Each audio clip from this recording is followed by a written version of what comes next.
Story 1. My parents refuse to pay for my college. Because it's not fair for my sister. Now that I am successful, they demand I bail them out. Hey Reddit, my parents always played favorites. So I said, nah, screw them, built my own life, and moved on. But those people weren't done yet. Before we get to that, let me start from the beginning. I'm a 27 male son with a sister, 29 female. In our house, she was the golden child, and I was background noise. Here's the thing. Some people think favoritism in families is just small stuff, like one kid getting a little more attention or being praised more. Nope. In my case, it was full-on, in-your-face favoritism that everybody could see if they looked close enough. The thing is, my parents worked really hard to hide it from the outside world. To relatives, grandparents, neighbors, they acted like we were this perfect little family. My mom especially knew how to turn on that fake smile. When company came over, suddenly I existed. Suddenly she'd ask me questions like, how's school going? Or, show grandma your drawings. But the second the door closed behind them, it was like a switch flipped, and I was back to being second place again. Birthdays were the most obvious. My sister's birthday was always this huge event. We're talking balloons, banners, fancy cakes with custom designs, piles of gifts stacked so high you couldn't even see the table. And guests. They'd invite her whole class and then some. It was basically a festival for a kid. Meanwhile, my birthdays were like, here's a cake we picked up last minute from the grocery store, maybe a card if we remembered, and 2 or 3 family members who happened to be around. I told my sister about this, and what she said left me speechless. I said, why don't I ever get balloons or parties like you? She smirked. Because nobody cares about your boring little birthday. Mine's fun. Yours would just be embarrassing. Competitions and school stuff were worse. I was actually good at a couple of things in school, not bragging, but I had talent in certain subjects. Teachers encouraged me to join contests, and I wanted to. It would have looked good for me and also for them as parents, right? Nope. They flat out forbade me from joining. Once, when I was 14, I was invited to this regional competition. I told my parents I got invited to regionals. The teacher thinks I could actually win. But my parents sat me down and told me, it wouldn't be fair to your sister if you won something she couldn't. And she said, please, like anyone wants to watch you. If you embarrass yourself, don't drag the family name down with you. I remember just staring at them. Like, is this real life? They weren't worried about me. They were worried my success would make my sister look bad. That was the pattern. Every time something good was about to happen for me, they'd block it. My sister, on the other hand, could do anything she wanted. Dance lessons, singing classes, art workshops, you name it. They threw money at her hobbies even if she quit 2 weeks later. If she got bored of something, no problem. Let's try something new. Me?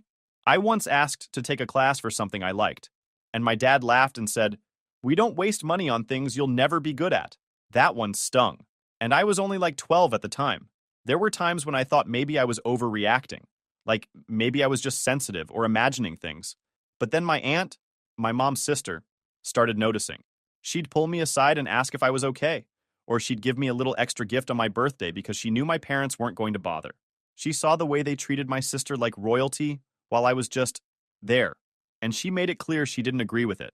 I think she was waiting for the day I turned 18, because she always hinted that I didn't have to stay in that environment forever.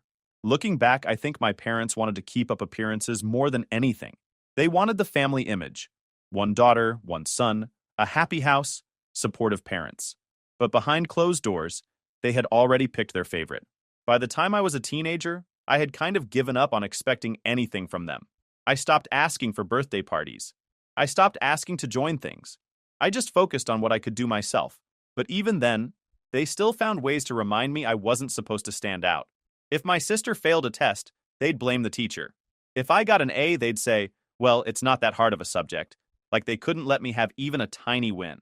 I did well in school. Not genius level, but I studied hard, I got good grades, and my teachers liked me. I wanted to go to college. Not just any college either. I worked hard to apply to some pretty decent ones. And when the acceptance letters came in, I got into one of the best programs in the area. I still remember opening that email, feeling proud of myself for maybe the first time in my life. So I showed my parents, expecting at least a smile, maybe even a good job. Instead, my mom's face went flat, and my dad literally sighed. I thought maybe they didn't understand what it meant, so I explained how competitive it was, how not everyone got in, and how this could actually set me up for a good career. You know what my dad said? That's nice, but we're not paying for it. I laughed because how could he be serious? Wait, what? Why? He didn't even blink. We already have your sister in college. We're not stretching ourselves just because you want to go somewhere fancier. Fancier? My voice cracked. Do you even get what this is? People dream of getting in here. This isn't about fancy, it's opportunity. It's my future. My mom cut in, calm but sharp. It wouldn't be fair to your sister. Imagine how she'd feel if you went to a school that's ranked higher than hers. We have to think about both of you. I stared at them, stunned. You're joking, right? You're really saying I can't go because it'll hurt her feelings? You're being dramatic, my dad snapped. It's just school. There are plenty of colleges. You don't need to make this one such a big deal. Are you kidding me? My hands were shaking now. When she wanted dance lessons, when she needed tutors, you paid for everything. When it's me, suddenly it's too much, too unfair? Watch your tone, my mom warned. No, I'm done watching my tone. Every single time I worked for something, you found a way to shut it down. No competitions, no hobbies, now this. You just don't want me to outshine her. Admit it. That's enough, my dad barked. You think we're made of money? You think the world revolves around you? I think you never wanted me to win at anything, I shouted back. You wanted one star, and it wasn't me. Silence. Heavy. And for the first time, they didn't deny it. Now, here's where my aunt comes in. She'd always noticed the favoritism, but I guess she didn't realize how bad it was until this point. I went to her house one night, and I told her everything. How my parents refused to pay for college. How they said it wouldn't be fair to my sister. She just sat there, staring at me like she couldn't believe what she was hearing. Then her face hardened. Pack your things, she said. You're coming to live with me? Just like that. No hesitation. She told me she'd cover the tuition, the housing, everything I needed. You deserve a future. If they won't give it to you, I will. But it didn't end there. The very next day, she showed up at my parents' house. She didn't knock, she just walked in, and the second she saw them, it started. How dare you, she snapped. You're really going to sabotage your own child's future because of your twisted idea of fairness? My mom bristled immediately. This is none of your business. We're the parents. We decide what's fair. Fair? My aunt nearly laughed, but it came out sharp and furious. You call punishing one kid for being successful fair? What's wrong with you? My dad jumped in, his voice rising. Don't you come into our house and tell us how to raise our children. We have another daughter to think about. And she's fine, my aunt shot back. She's getting everything handed to her while you clip his wings because you're scared she might feel small. My mom's face went red. You don't understand the pressure we're under. We can't afford to make both of them happy. No, you mean you chose your favorite and threw the other one under the bus, my aunt said, stepping closer. He earned this and you're too proud, or too petty, to support him. Get out, my dad barked, his voice booming. No, she said calmly but deadly serious. He's leaving.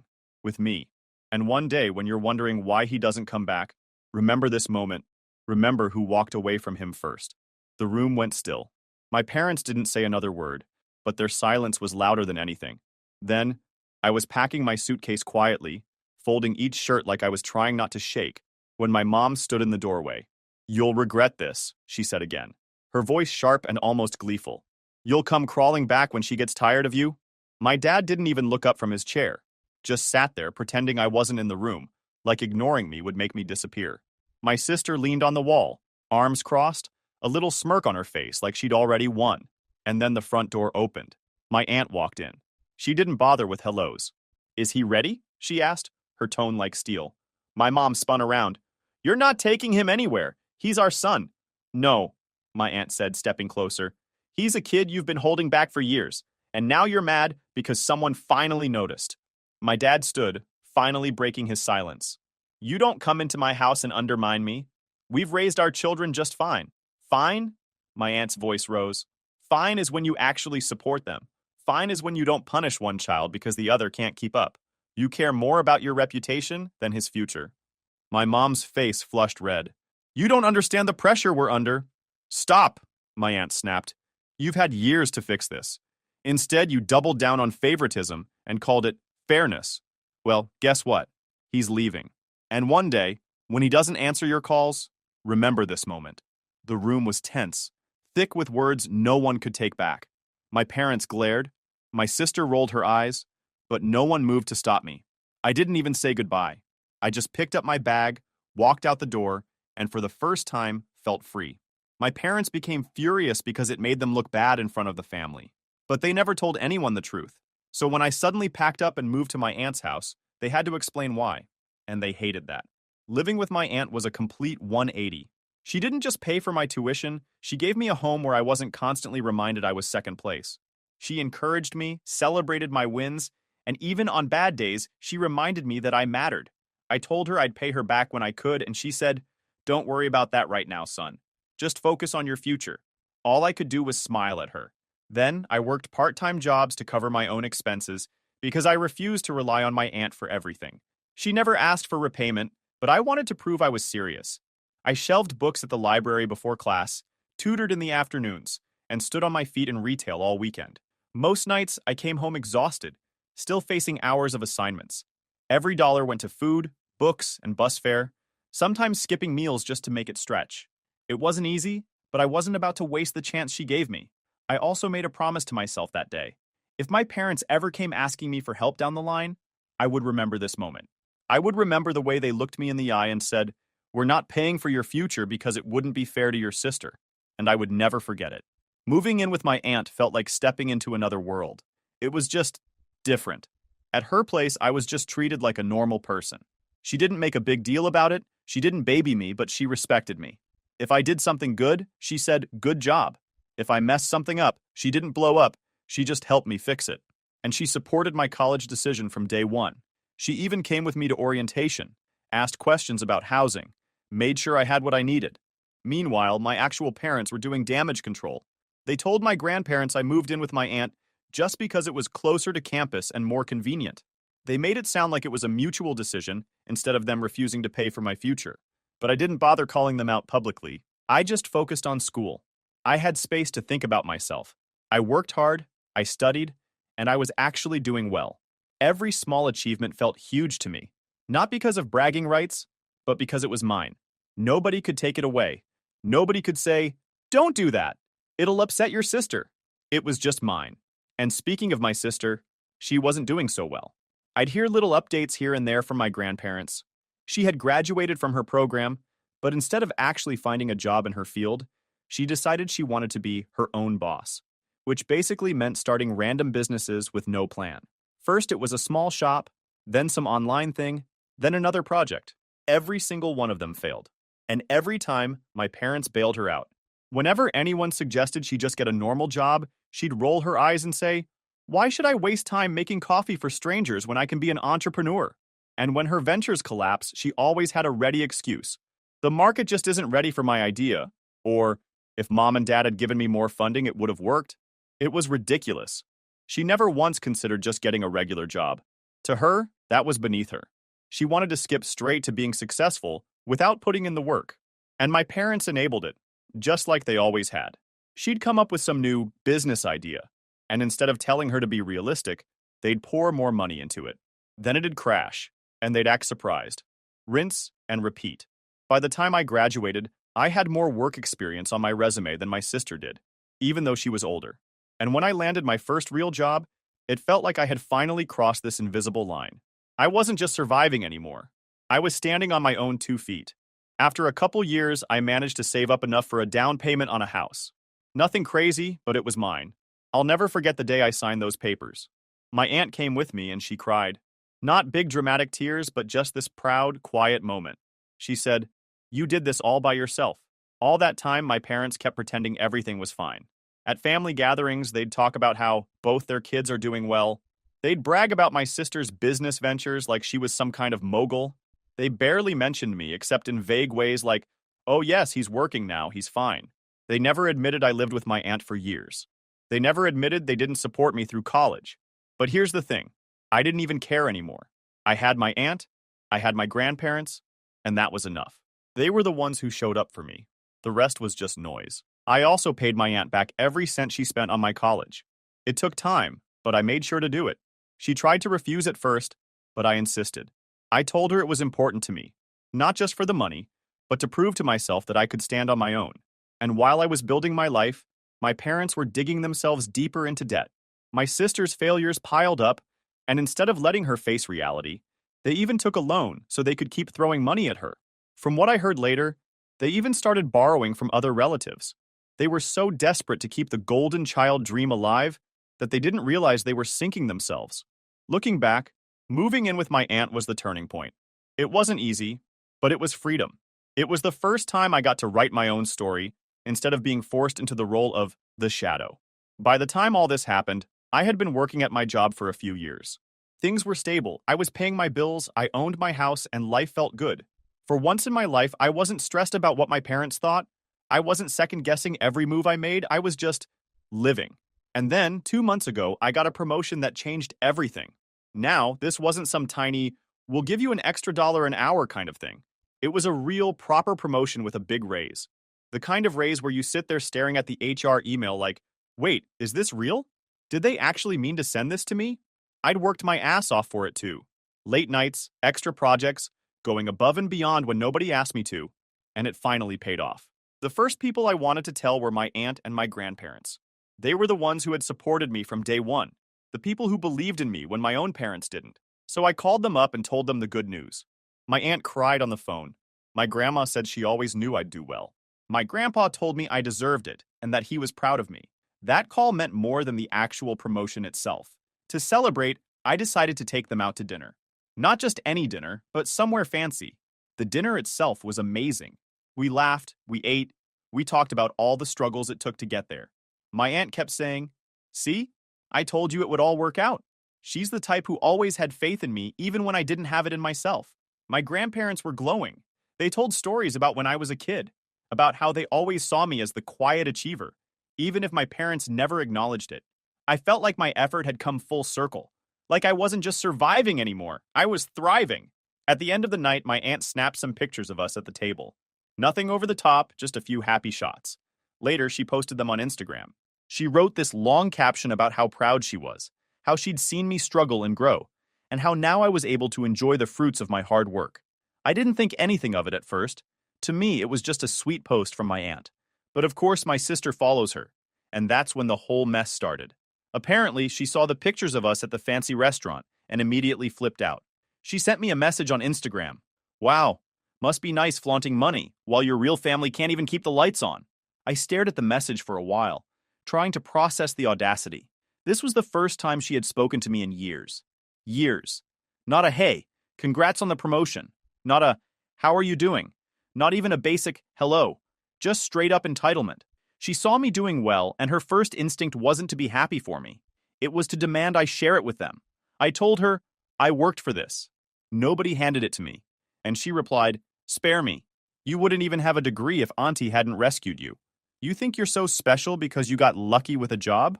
Then, my parents jumped in too. They sent me this long message about how they had sacrificed so much for me when I was growing up, and how it was time for me to do my son duty and support them. They said, "We took care of you. Now it's your turn to take care of us." I laughed. The more I thought about it, the angrier I got. Not because they asked, but because of the nerve they had to demand it like I owed them. My sister doubled down. She sent another message calling me selfish and accusing me of abandoning my family.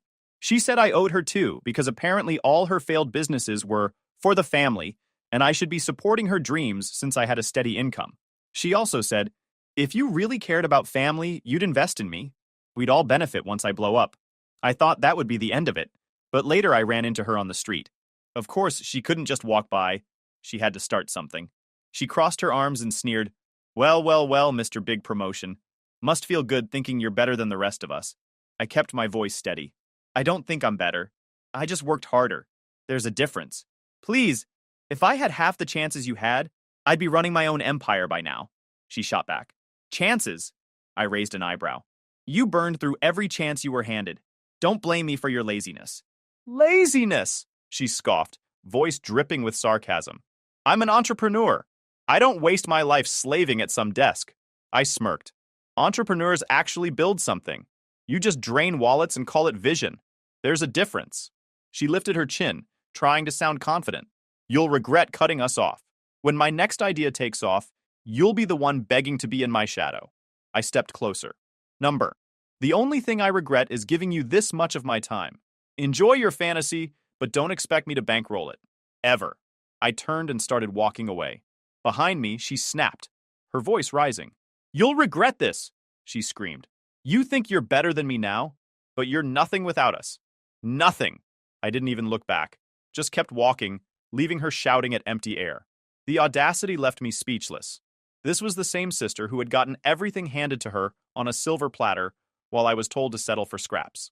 And now she wanted me to fund her lifestyle too? I later took screenshots of everything and sent them to my aunt and grandparents. My aunt called me within minutes, absolutely livid. I've never heard her so angry. She told me, "I knew they were selfish, but this is on another level." Then she called my parents directly. I don't know exactly what she said because I wasn't on the line, but from what I heard later, she ripped into them like never before. She laid everything out, how they refused to pay for my college, how they always favored my sister, how they let me move out at 18 instead of supporting me. She said they had no right to ask me for anything, and that they should be ashamed for even trying. Then came the bigger wave. The rest of the family found out. Once my aunt started talking, the story spread. My grandparents on my dad's side called me and asked what happened, so I told them the whole truth too. They were shocked. Apparently, my parents had been asking them for money for years under the excuse of helping the kids. My grandparents thought they were splitting that help between me and my sister.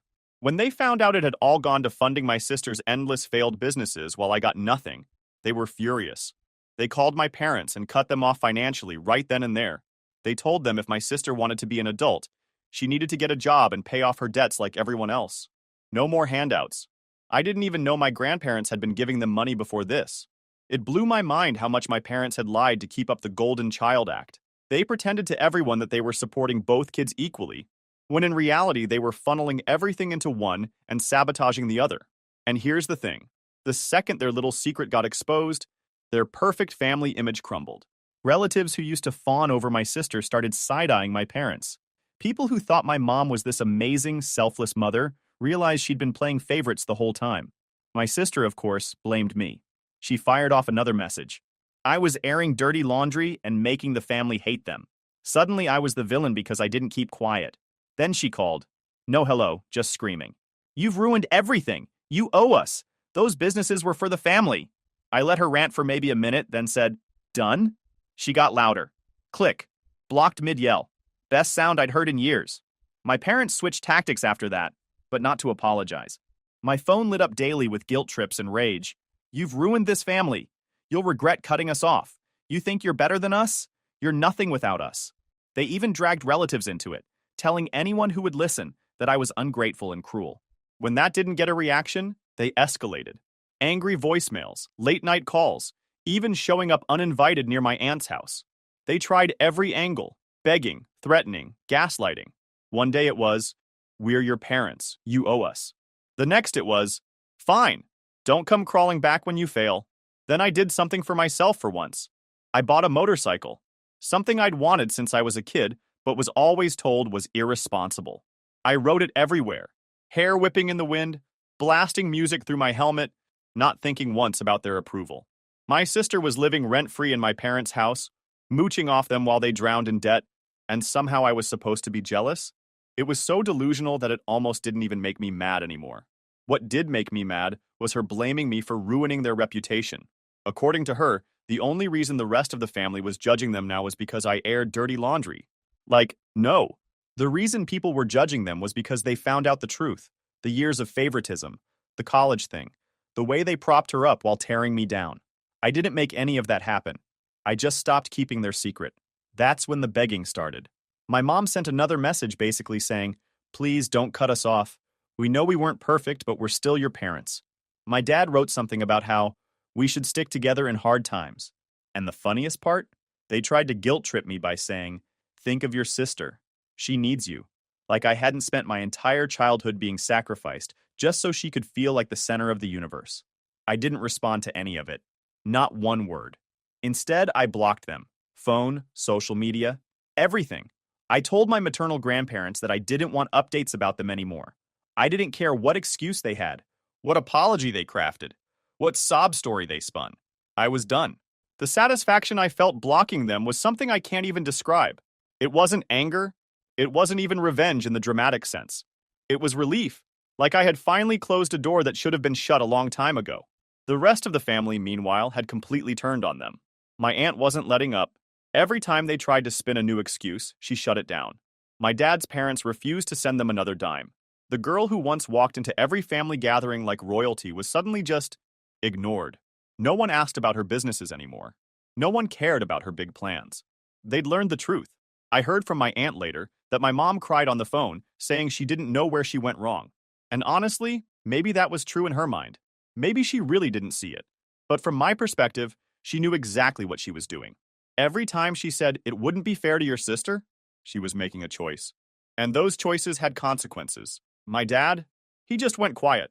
That's what he always did. He'd let my mom and sister run the show and then act like he had no say. But silence is still a choice. He let it happen. And he never once stepped in to defend me. So no, he doesn't get a pass either. And watching the mask crack, seeing the shift from arrogant demands to pitiful apologies, was kind of satisfying in its own way. Not because I wanted them to suffer, but because it proved what I always knew. They never cared about me. They cared about control, appearances, and keeping my sister on a pedestal. Once that crumbled, they had nothing left. That's when I realized something important. I didn't need to scream at them. I didn't need to confront them. I didn't need to get dramatic revenge. All I had to do was live my life, stay successful, and refuse to save them. That was enough.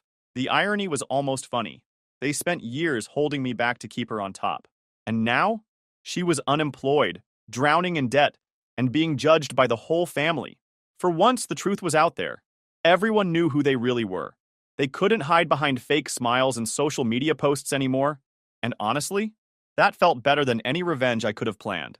I kept hearing little updates, not because I wanted them, but because relatives liked to gossip. Apparently, my parents were scrambling to figure out how to pay bills without the money they used to get from my dad's parents. On top of that, the loans they had taken out to keep bailing my sister out were catching up with them. Debt collectors were calling, payments were overdue, and they had nothing left to show for it except her trail of failed businesses. My sister was still refusing to get a job because she was too good to work under someone. She had another business idea she wanted to try, but nobody in the family was willing to fund her anymore.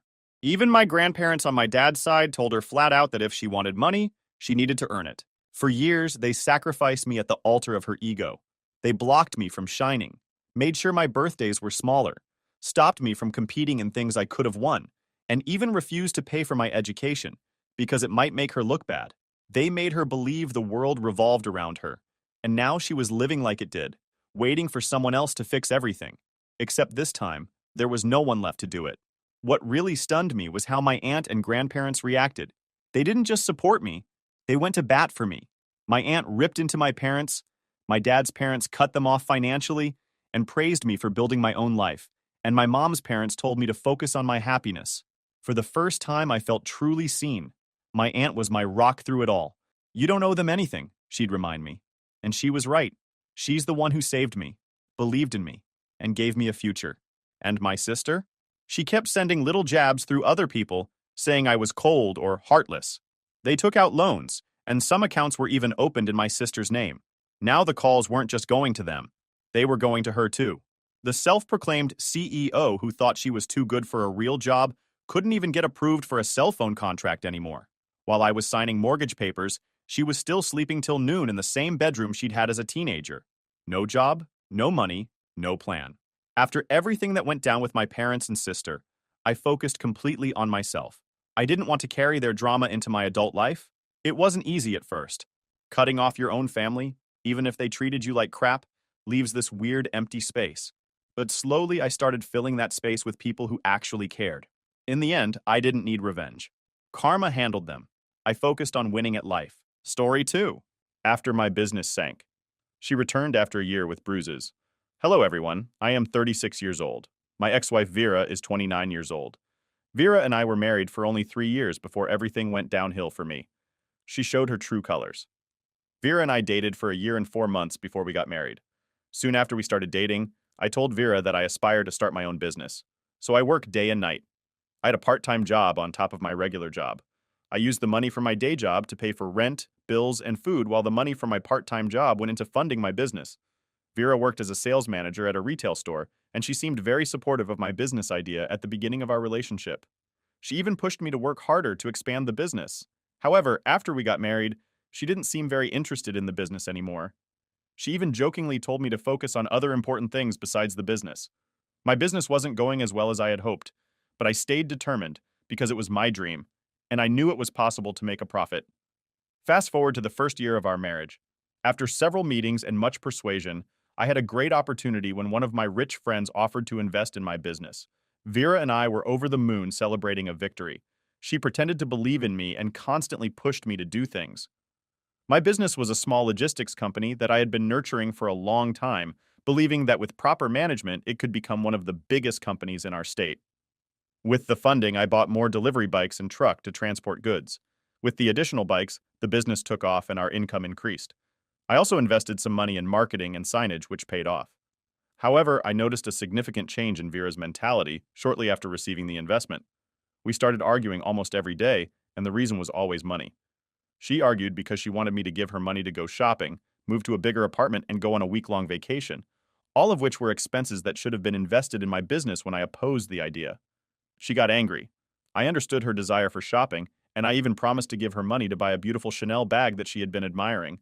But she wanted more. She claimed that she was happy about the investment because she believed it would benefit her.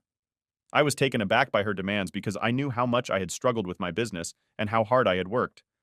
I prayed for a financial miracle every day, and when it finally came, I didn't expect her to ask for so much. At that moment, even if I took her shopping, moved to a bigger apartment, or went on vacation, it would have been with the profits my business would have generated in the long run, not with the money I needed to invest and grow it. I told her that the money was not for a personal use, that it needed to be returned with interest to my friend who had invested it. But everything I said fell on deaf ears, and she kept pestering me about it. She started calling me selfish and accused me of trying to keep all the money my friend had given me for myself, even though I hadn't worked to earn it. When her words didn't affect me as she expected, she switched to the emotional aspect and would try all night. Throughout the week, we argued and argued when I couldn't take it anymore. I agreed to take her shopping with a budget to bring peace. Then I invested the rest of the money in my business. I did it for Vera because I loved her, even when she showed no sympathy. As I mentioned before, with the addition of the bikes and delivery trucks, the business skyrocketed, and we were able to expand to more areas than before. It even got to the point where I had to quit my main job and side jobs to focus more on the business. I did everything I could to take it to the next level, and the money I made monthly was enough to pay my part of the rent and bills and use the remaining to pay off the loans. About 2 months after my business started improving, Vera's daughter from a previous relationship claimed that since I was doing well financially, I should take care of the house like a man. She was tired of splitting everything 50-50, even though I made more than twice her monthly salary. At first, when she mentioned it, I thought it was a joke. But when she refused to contribute to rent and other bills, I realized she wasn't joking. I tried to explain to her that it wasn't wise for me to handle the entire financial burden of the house because it would set me back instead of moving forward. But she refused to listen. She also had to pay back the investment money to my friend at a disgusting interest rate. She mentioned that she had friends whose husbands didn't earn as much as me, but still took care of their wives, children, and families independently. So why couldn't I do the same? This question was a slap in my face, but I didn't let it affect me. At that point, I was tired of constantly arguing with Vera. It was almost as if she had changed as soon as the money came in, and my business wasn't thriving as I had hoped. I was the one paying all the bills at home, the rent, buying groceries, and paying for gas every month. I would be lying if I said doing all that didn't affect my business because it did. Nowadays, we act as if the business is solely mine. My main reason for starting a business was that I didn't want to be stuck in a 9-to-5 job with overtime for the rest of my life, and I didn't want that for Vera either. Everything I did was to have a good life and possibly give our children the kind of life we never had. But the more I raised Vera's demands and expectations, the more I felt like she wasn't interested in my work at all. I married her because I thought she had her mind focused, and we agreed that we would love to have multiple businesses together across the country and even around the world. But when it came to growing, the only business we had together, she became a completely different person. She stopped contributing to the house and preferred to spend the money she earned on clothes, shoes, wigs, and anything she wanted while I took care of the bills for another year and a few months. I tolerated it and tried to grow my business. Sometimes she would take my credit card to go shopping with her friends.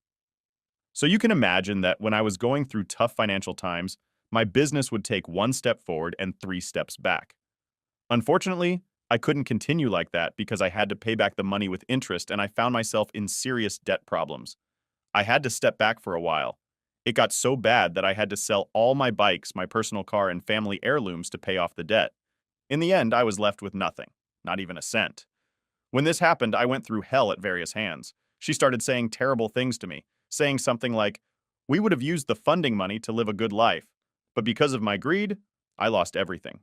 As if her harsh words and verbal lashings weren't enough, she completely changed.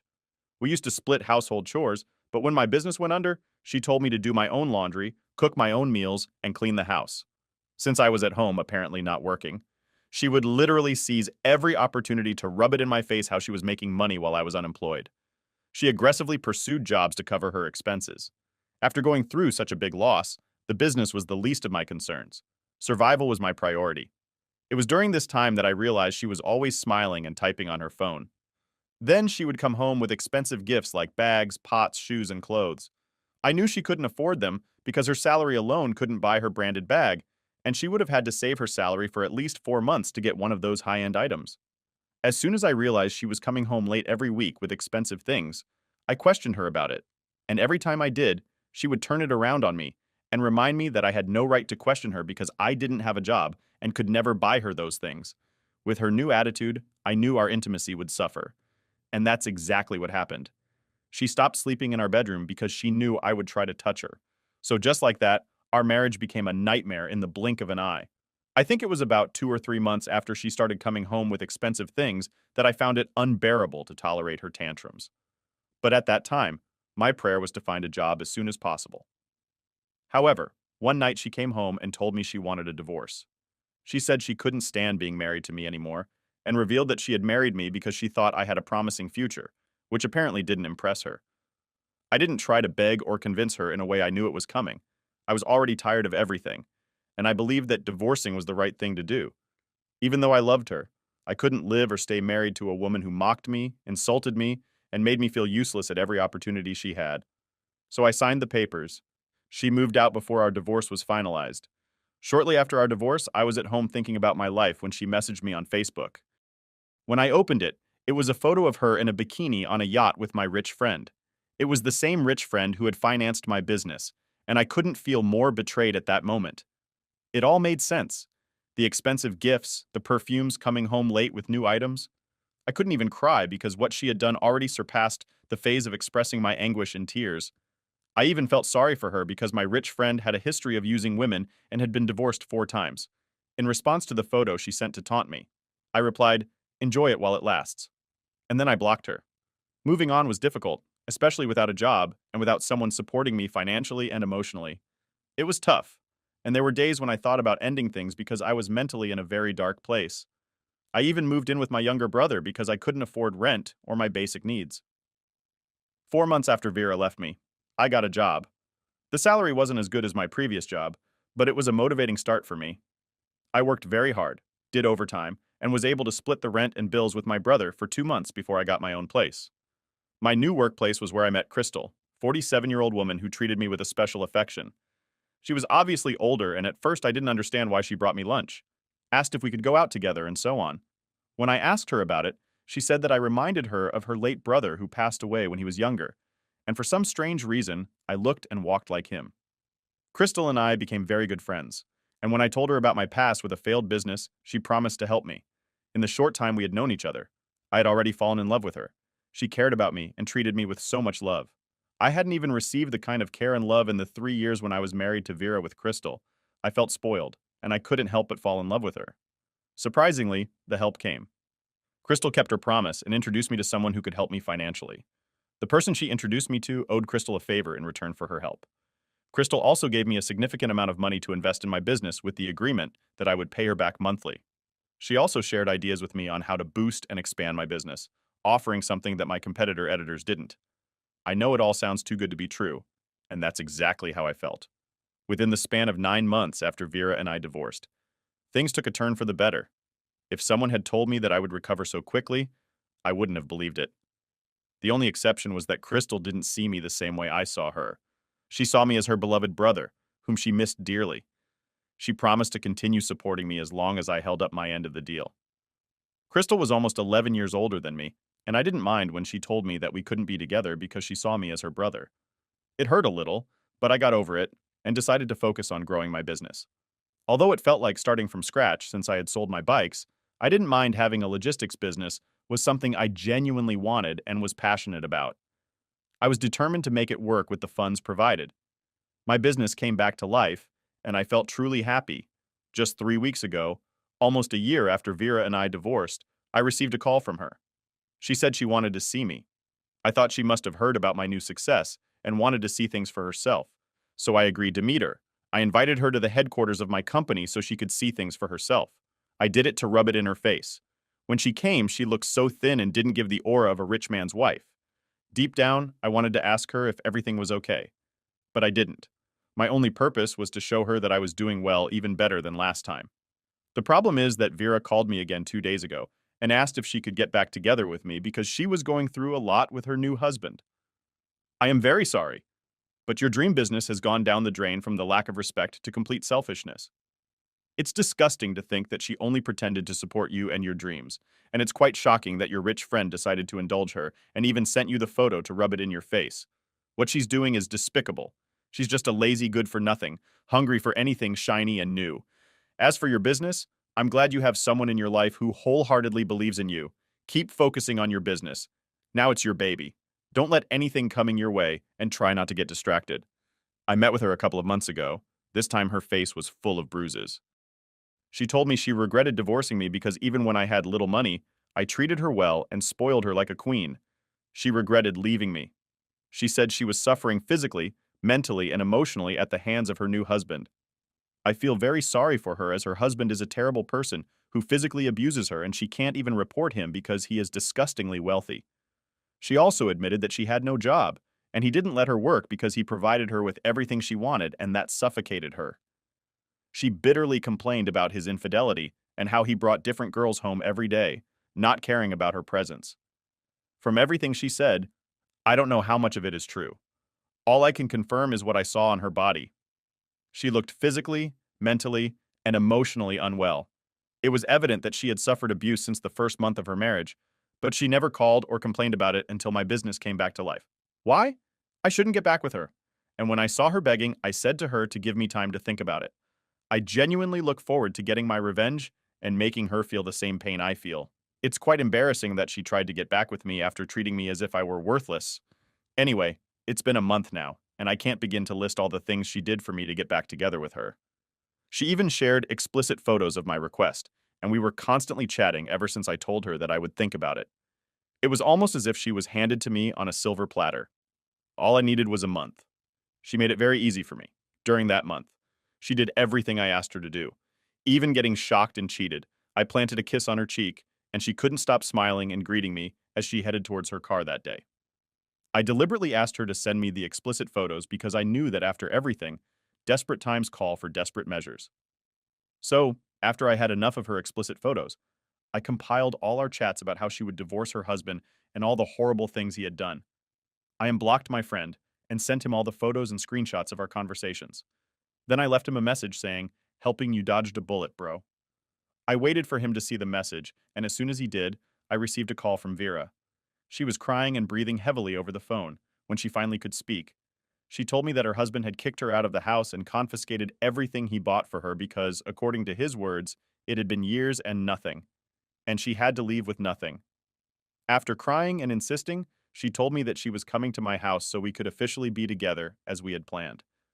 I took that opportunity to tell her that I was the one who sent everything to her husband and that we could never be together because she didn't deserve any love. When she cried even more and pleaded with me not to do this to her, I had already done it.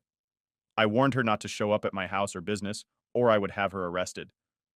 After I hung up, she removed her contact, and I can only imagine the anguish she must be going through right now. It was audacious of her to think she could have her cake and eat it too. Thank you for listening to my story. If you were in a similar situation, how would you handle it? Story 3. My brother knocked up my wife, and mom helped them hide it. 6 months later, they want me to raise the kid and pay brother's legal bills. Hey everyone! Before we jump into today's video, I need your help. We've noticed the channel is losing some traction, and subscribing is one of the best ways you can support us. It's quick, free, and it helps us keep bringing you awesome content. Your support means the world. Let's keep this channel growing together. Thanks so much. Now let's start the video. Sup, Reddit. Never thought I'd be posting here, but I need to get this shit off my chest. Got completely blindsided by the 3 people who were supposed to have my back, my wife, my brother, and my own mother. Here's how it all went down. I, 28 male, have been working as a software engineer for the last 5 years. Started at a small tech startup and worked my way up to senior developer. We build enterprise solutions, payment systems, CRM platforms, that kind of stuff. Not the sexiest work in the world, but it paid enough for me to buy a decent 2-bedroom house in a nice neighborhood 2 years ago. Bought it before marriage. My company might not have the name recognition of Google or Apple, but we're solid. 90K base with annual bonuses that usually hit around 15 to 20K. Health benefits that actually cover things. 401K matching. The kind of stability most guys my age are still dreaming about. My boss, Chester, 42 male, took me under his wing when I first started. He's this old-school coder who transitioned to management, but still keeps his hands dirty with code. He didn't just teach me coding best practices. He showed me how to navigate company politics, how to negotiate my salary, got me an extra $12,000 on my last promotion, and how to manage client expectations without promising the impossible. Then my wife, now ex, Megan, 26 female, walked into my life at a friend's house party 3 years back. She was this gorgeous blonde who worked as a nurse at the local hospital, specializing in pediatric care. We had this instant chemistry that everyone noticed, one of those connections that feels like you've known someone for years. What first caught my attention was how she lit up talking about her job. Not just surface-level stuff, but the technical aspects of pediatric care. She could explain complex medical procedures in a way that made sense even to a tech guy like me. Smart, dedicated, and invested in her career. Exactly what I was looking for. We dated for a year before I proposed. She cried, said yes, and we had a small wedding at her parents' church. Just 50 or so people, close friends and family. I spent 2 months' salary on the ring, 2.1 carat diamond with a platinum band. For context, my younger brother Ed, 24 male, has always been the golden child. 4 years younger, but somehow always the center of attention. Better looking, better with people, better at charming our mom into getting whatever he wanted. He played varsity baseball in high school. I was the chess club kid who built websites in my free time. Classic mama's boy situation. I was the quiet, responsible one who worked hard but never quite measured up in mom's eyes. Dad was always fair with both of us, but Ed was definitely mom's favorite. That dynamic never changed. The contrast between us was almost comical at family gatherings. Thanksgiving 3 years ago, Ed showed up 2 hours late, no side dish like he promised, but with some girl he'd met the night before. Instead of being annoyed, Mom fussed over both of them while I had been there since morning helping prep the turkey.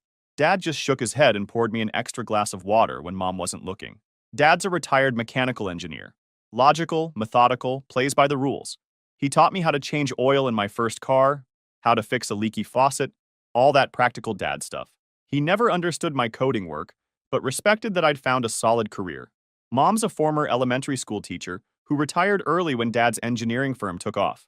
Always had a soft spot for Ed, who she called her sensitive artistic soul. After college, I went straight into coding, while Ed bounced around between jobs. He'd work somewhere for a few months, get bored, then quit. Always had some story about toxic management. Meanwhile, his credit card bills somehow became Mom and Dad's problem. Twice, I bailed him out of minor legal trouble, once for driving with an expired license, and once for trespassing at an ex-girlfriend's apartment. Cost me nearly $3,000, which he promised to pay back as soon as things turned around. Eventually, I helped him get a position at my company in the sales department. Chester, my boss, was hesitant. He'd met Ed at our company Christmas party the year before, and wasn't impressed. But I vouched for him, said I'd keep him in line. Ed had the charm for it, and I figured having him there would give him some stability. Plus, family looks out for family, right? The sales job at our company came with a $65,000 base plus commission. Not bad for someone with Ed's spotty resume. I spent 3 weekends coaching him on our products, the industry terminology. Told him this was his chance to build something real. He seemed grateful, said all the right things. Chester gave me one of those, I hope you know what you're doing looks when I introduced them. Megan and I settled into married life pretty well. Our relationship wasn't Hollywood movie material, but it was solid. We talked about starting a family maybe in a year or two. I spent weekends working on the house, installed a new kitchen island, built a deck in the backyard, all that homeowner stuff. Megan decorated the place, making it look like something out of those home design magazines. I put about $20,000 into home improvements over that first year. New hardwood flooring in the living room, upgraded the master bathroom with a rainfall shower and heated floors, landscaped the backyard. Every penny I put in was raising the property value, plus giving us a place we both loved. The first year was good. We had our routines: Sunday morning pancakes, Wednesday date nights, the occasional weekend trip to her parents' lake house. We hosted game nights with friends, took a cooking class together, all that couple stuff you're supposed to do. We seemed happy. About a year in, I got assigned to a major project at work, rebuilding the payment system for a big hospital chain. The irony isn't lost on me now. I was working longer hours, often coming home after Megan was asleep. Weekend work became normal. The project was supposed to last 3 months but stretched to 6. I started missing those Sunday pancakes, those Wednesday date nights. The project was a career maker. Successfully implementing a new payment system for a $2 billion company would put me on the fast track for a senior architect position.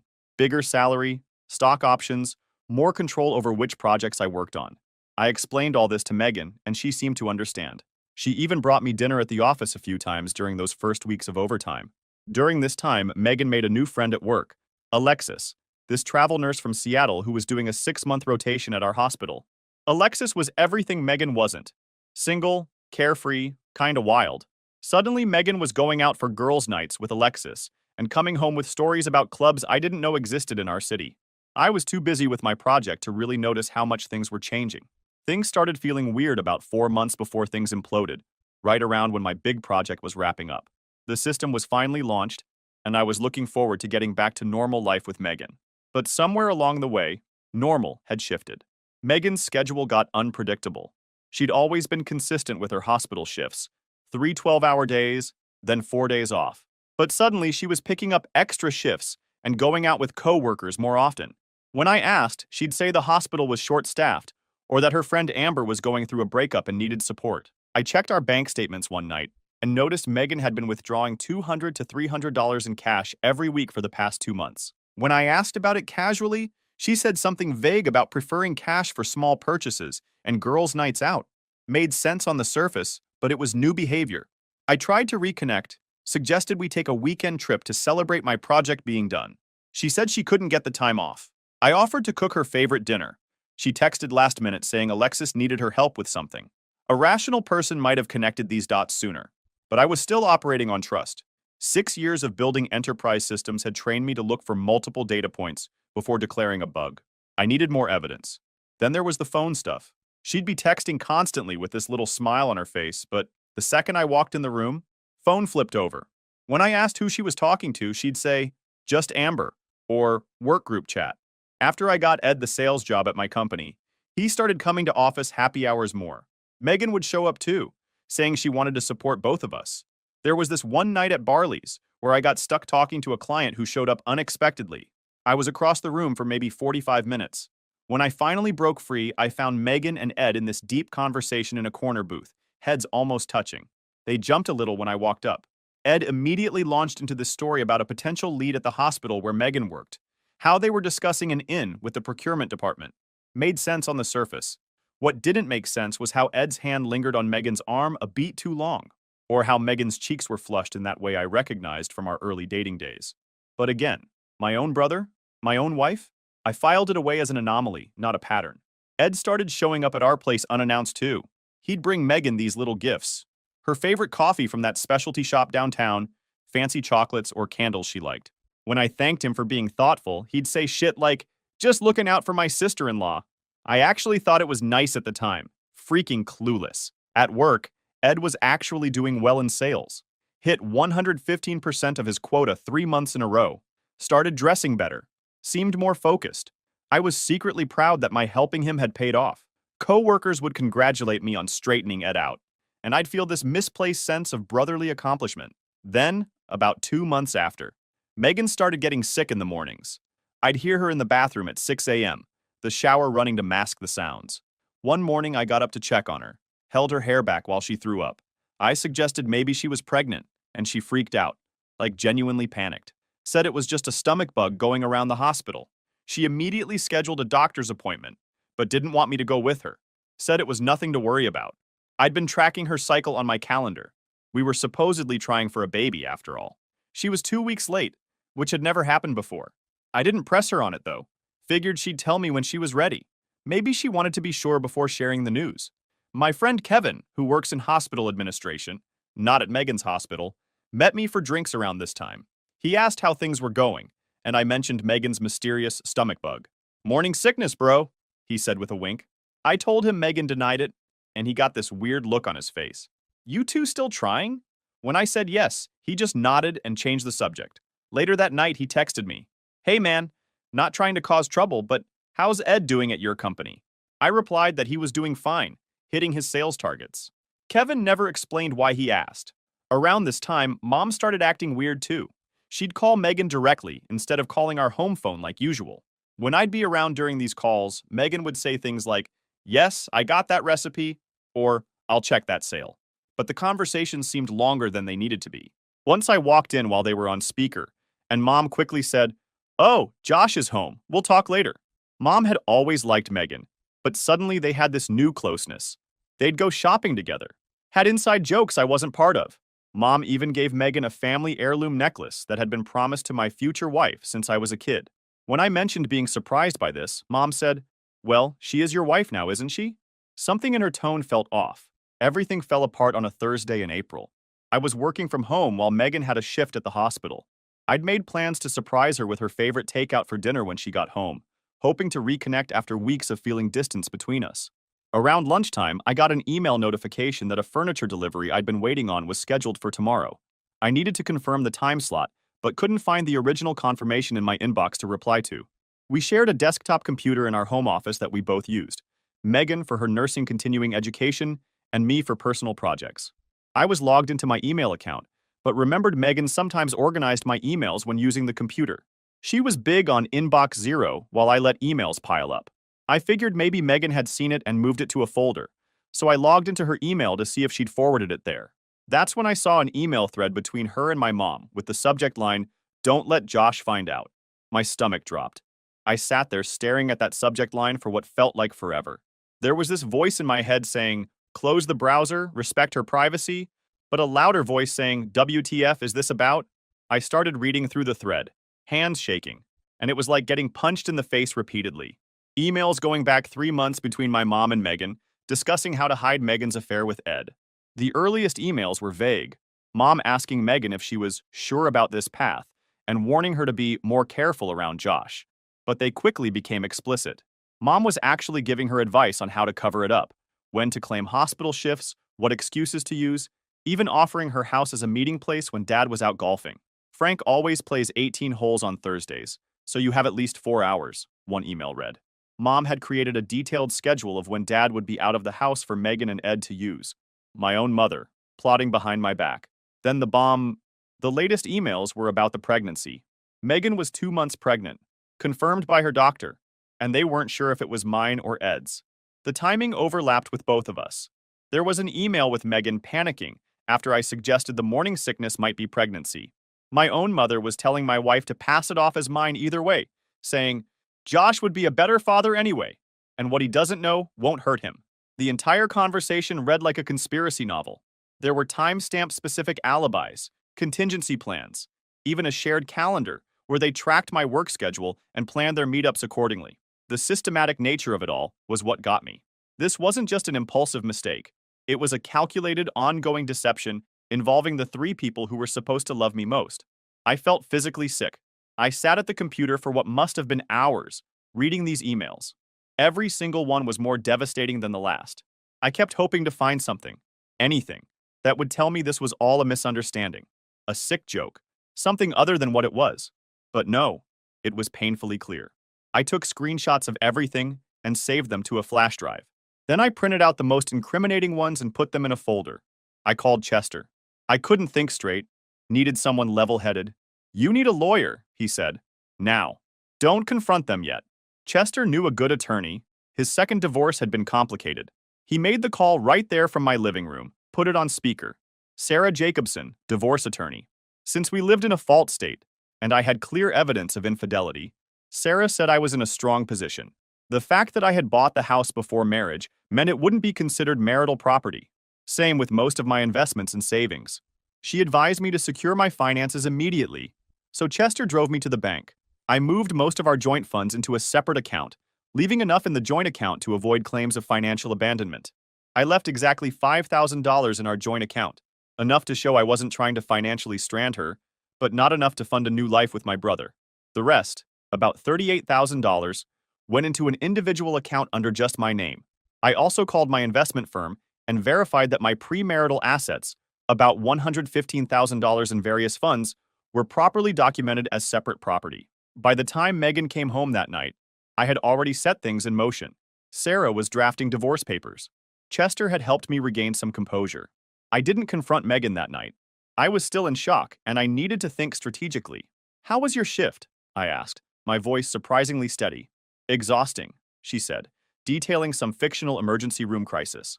I watched her lie to my face, thinking about the emails where she described meeting Ed at my mother's house that very day. The hardest part was pretending everything was normal while my entire life was imploding. She asked why Chester's car had been in our driveway earlier. Apparently the neighbors had mentioned it. I said we'd been discussing a work project. Another lie to add to the pile. Over the next few days, I acted normal while setting everything in motion. I'd go to work, make small talk with Megan in the evenings, even watched our usual Thursday night show together, all while dying inside. I gathered all my important documents and moved them to a safety deposit box. I froze our joint credit cards.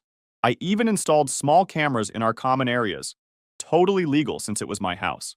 Chester helped me set them up while Megan was at work, just in case they try to take or destroy anything, he advised. Kevin from hospital administration texted to check in.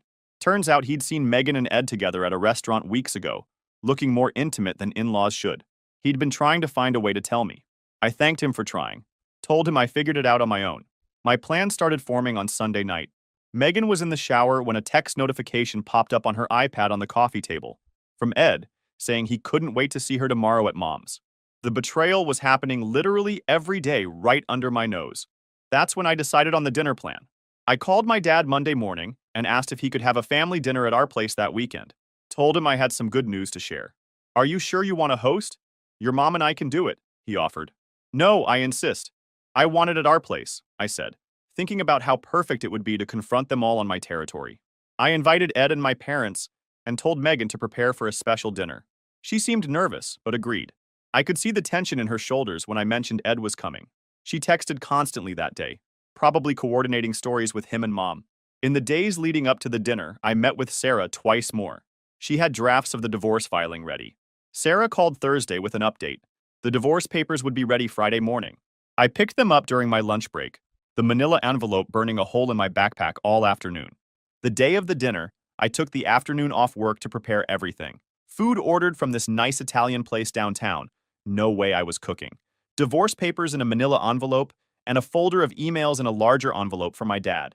The camera in the dining room was recording, just in case things got out of hand, and I needed proof later. I had another surprise ready too. I'd cashed out some stock options and had a cashier's check for $10,000 made out to my dad, the exact amount I knew my parents had recently loaned Ed to pay off his credit cards. I figured Dad should get his money back before the family imploded. My parents arrived first at 6:30 p.m. Mom gave me this weird tight hug and immediately asked where Megan was. "She's upstairs getting ready," I said, my voice surprisingly steady. Ed showed up last, at 6:45. He had this cocky smile that made me want to punch him on sight. He gave me one of those bro hugs, slapping my back like we were still close. I had to use every ounce of self-control not to react. Megan came downstairs in this blue dress I'd bought her for our anniversary. We all sat down for dinner. I stayed calm, making small talk about work, the weather, Dad's golf game. Mom kept glancing nervously between Megan and Ed. Megan barely touched her food, just pushed it around her plate. After the main course, Dad raised his glass. "So, what's this good news you wanted to share with us?" I smiled, reached under the table, and pulled out the manila envelope. "Actually, I do have something to share," I said, sliding the envelope across the table to Megan. "These are divorce papers." The room went dead silent. Megan's face went white. "What are you talking about?" she whispered, not opening the envelope. "I know everything, Megan. About you and Ed, about the baby that might be his, about Mom helping you hide it all." I kept my voice steady, even though I was raging inside. Mom gasped dramatically. "How dare you accuse them of such a thing? Megan would never..." I cut her off by pulling out the second envelope and handing it to my dad. These are emails between Mom and Megan discussing the affair and how to hide it from me. Been going on for at least 3 months. Dad's hands shook as he started reading. The color drained from his face. Ed stood up suddenly, knocking over his chair. You had no right to go through her emails, he shouted, like that was the real crime here. I think I had every right to know my wife is screwing my brother and might be pregnant with his kid, I said, still keeping my voice level. How long were you planning to hide that, Megan? Were you just going to pass it off as mine? Megan burst into tears. It's not what you think, she sobbed. I love you. It was a mistake. A 3-month mistake? With my brother? While my mother covered for you? I laughed, but there was no humor in it. And now you're pregnant.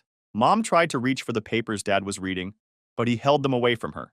Catherine, what is this? He asked, his voice dangerously quiet. Did you help them hide this from Josh? My mother's face had gone from fake shock to panic. Megan, you told me you were sure it was Josh's, she said, suddenly throwing Megan under the bus to save herself. Dad looked up from the emails, his face hard as stone. Catherine, did you know about this? Did you help them hide this from our son? His voice was quiet but deadly serious. Mom started crying, trying to play victim. I was just trying to protect the family. Ed made a mistake, but breaking up the family wouldn't help anyone. Ed, the smug piece of shit, actually scoffed. Come on, it's not that big a deal. Megan and I connected, it happens. Josh is always working anyway, barely pays attention to her. Something in me snapped. I stood up, walked around the table, and punched him square in the nose. There was a satisfying crack, and blood immediately started pouring down his face. He stumbled back, knocking over a side table. Iddy! Mom screamed, rushing to Ed. Josh, what is wrong with you? Dad stood up then, looking more angry than I'd ever seen him.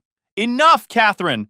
Our son just found out his wife and brother betrayed him in the worst possible way, and you're worried about Ed's nose?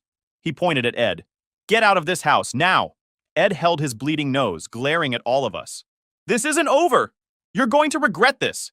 He spat, before storming out the front door.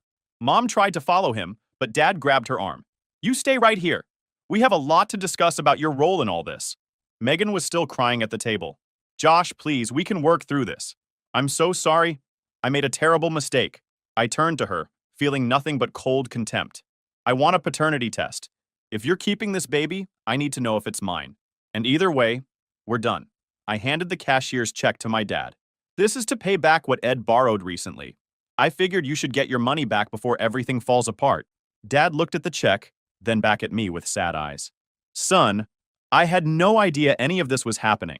Mom was frantically trying to explain herself, saying she just wanted to protect Ed, that she knew it was wrong but thought it would just be a phase, that she didn't want to hurt me. Dad wasn't having any of it. He told her to get her coat. They were leaving. After my parents left, Megan and I sat in silence for what felt like hours. Finally, she spoke. What happens now? Now you pack a bag and leave. The house is mine. It's not community property. You've got until tomorrow to figure out where you're going, but it won't be here. She nodded slowly, then went upstairs to pack. I sat at the dining table, surrounded by the wreckage of what I thought was my life, feeling strangely calm. The worst had happened, and I had survived it. Everything from here on out would be rebuilding. The next few weeks were a blur of lawyer meetings and paperwork. Megan moved out to stay with a friend. Not with Ed, interestingly enough. I had changed the locks the day after the dinner. The paternity test was scheduled once it was safe to perform one. Megan agreed without argument. I think part of her was hoping the baby was mine, thinking that might change things. Then, 2 weeks after the dinner, I got served with a misdemeanor assault charge, courtesy of Ed, who had the nerve to report the punch to the police. My lawyer, Sarah, wasn't overly concerned. First offense, no weapon, and a situation with emotional provocation. Not a legal defense per se, but potentially relevant for sentencing. She made it clear the court wouldn't ignore the assault, but context could work in my favor. 3 months later, we had our hearing. Ed showed up with his arm around Mom, playing the victim like a pro. I came with Sarah and 2 character witnesses from work, including Chester, who spoke to my history of professionalism and restraint. The judge reviewed the incident, heard testimony about the circumstances leading up to it, and accepted some contextual evidence regarding the affair.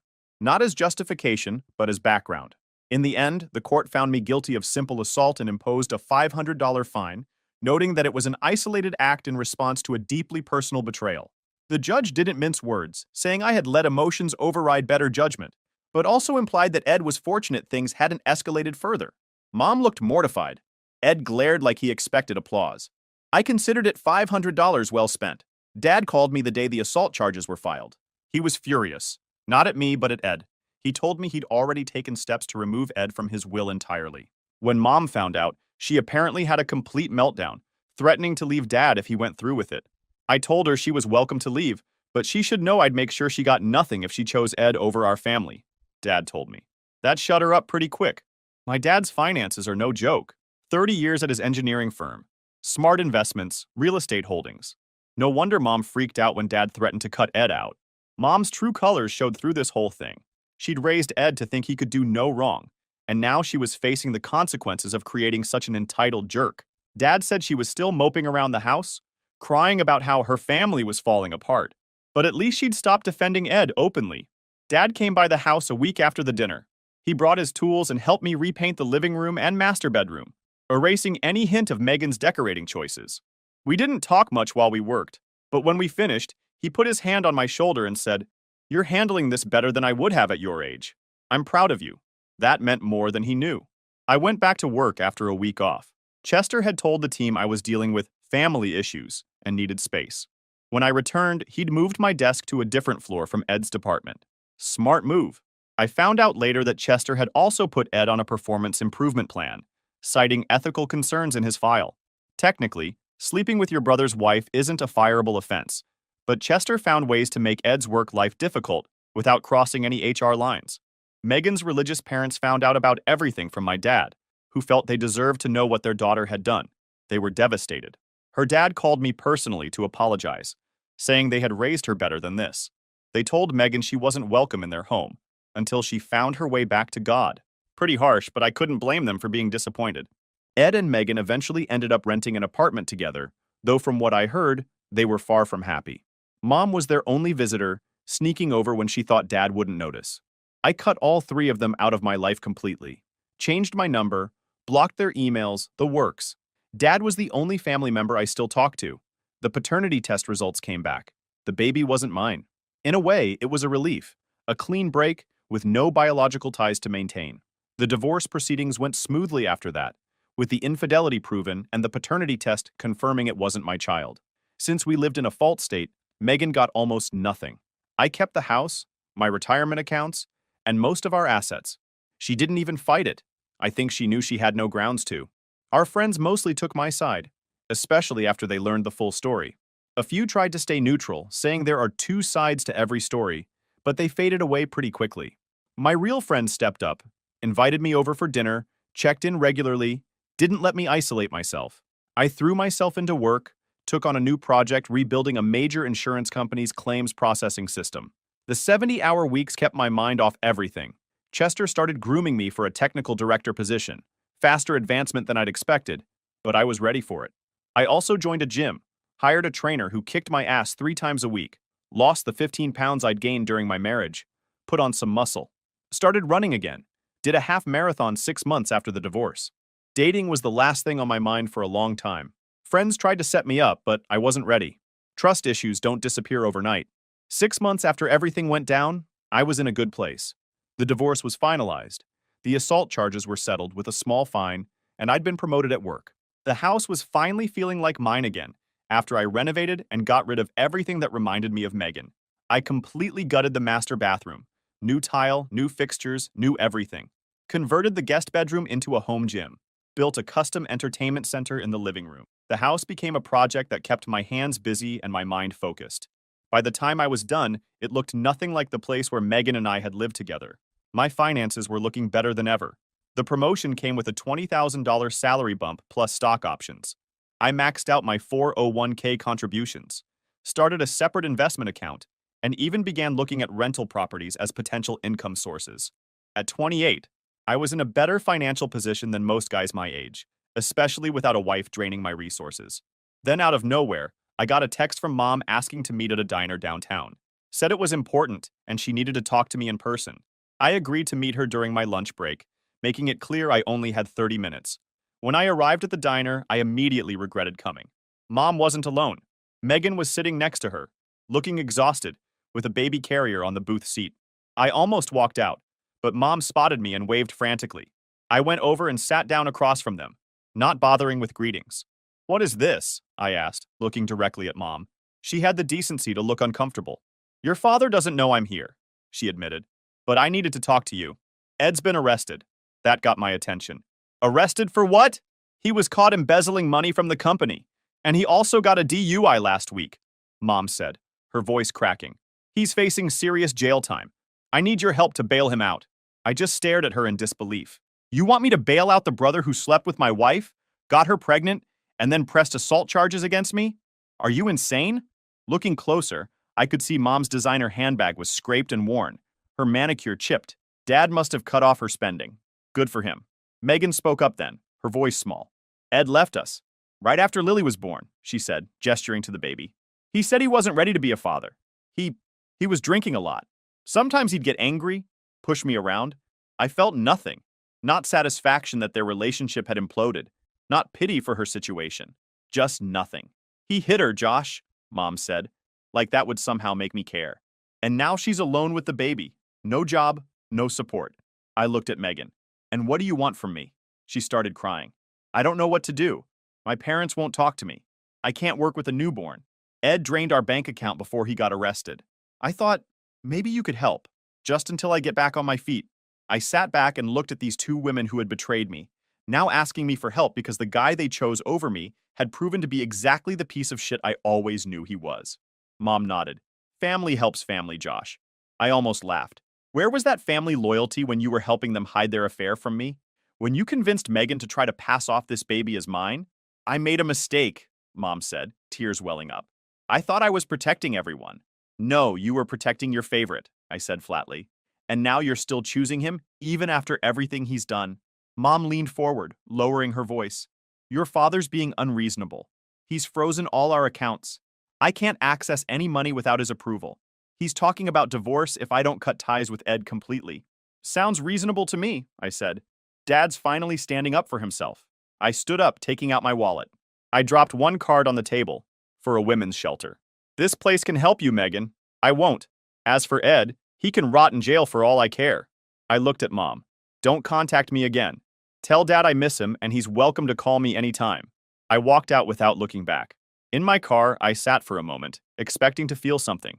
Anger, vindication, maybe even pity. But nope, they weren't my problem anymore. I'd rebuilt my life from the ashes they'd left, and I was doing just fine without them. That night, Dad called me.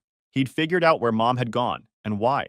He apologized for her behavior, and assured me he had no intention of helping Ed either. We talked for almost an hour. About work, about the house, about the new woman I'd been seeing.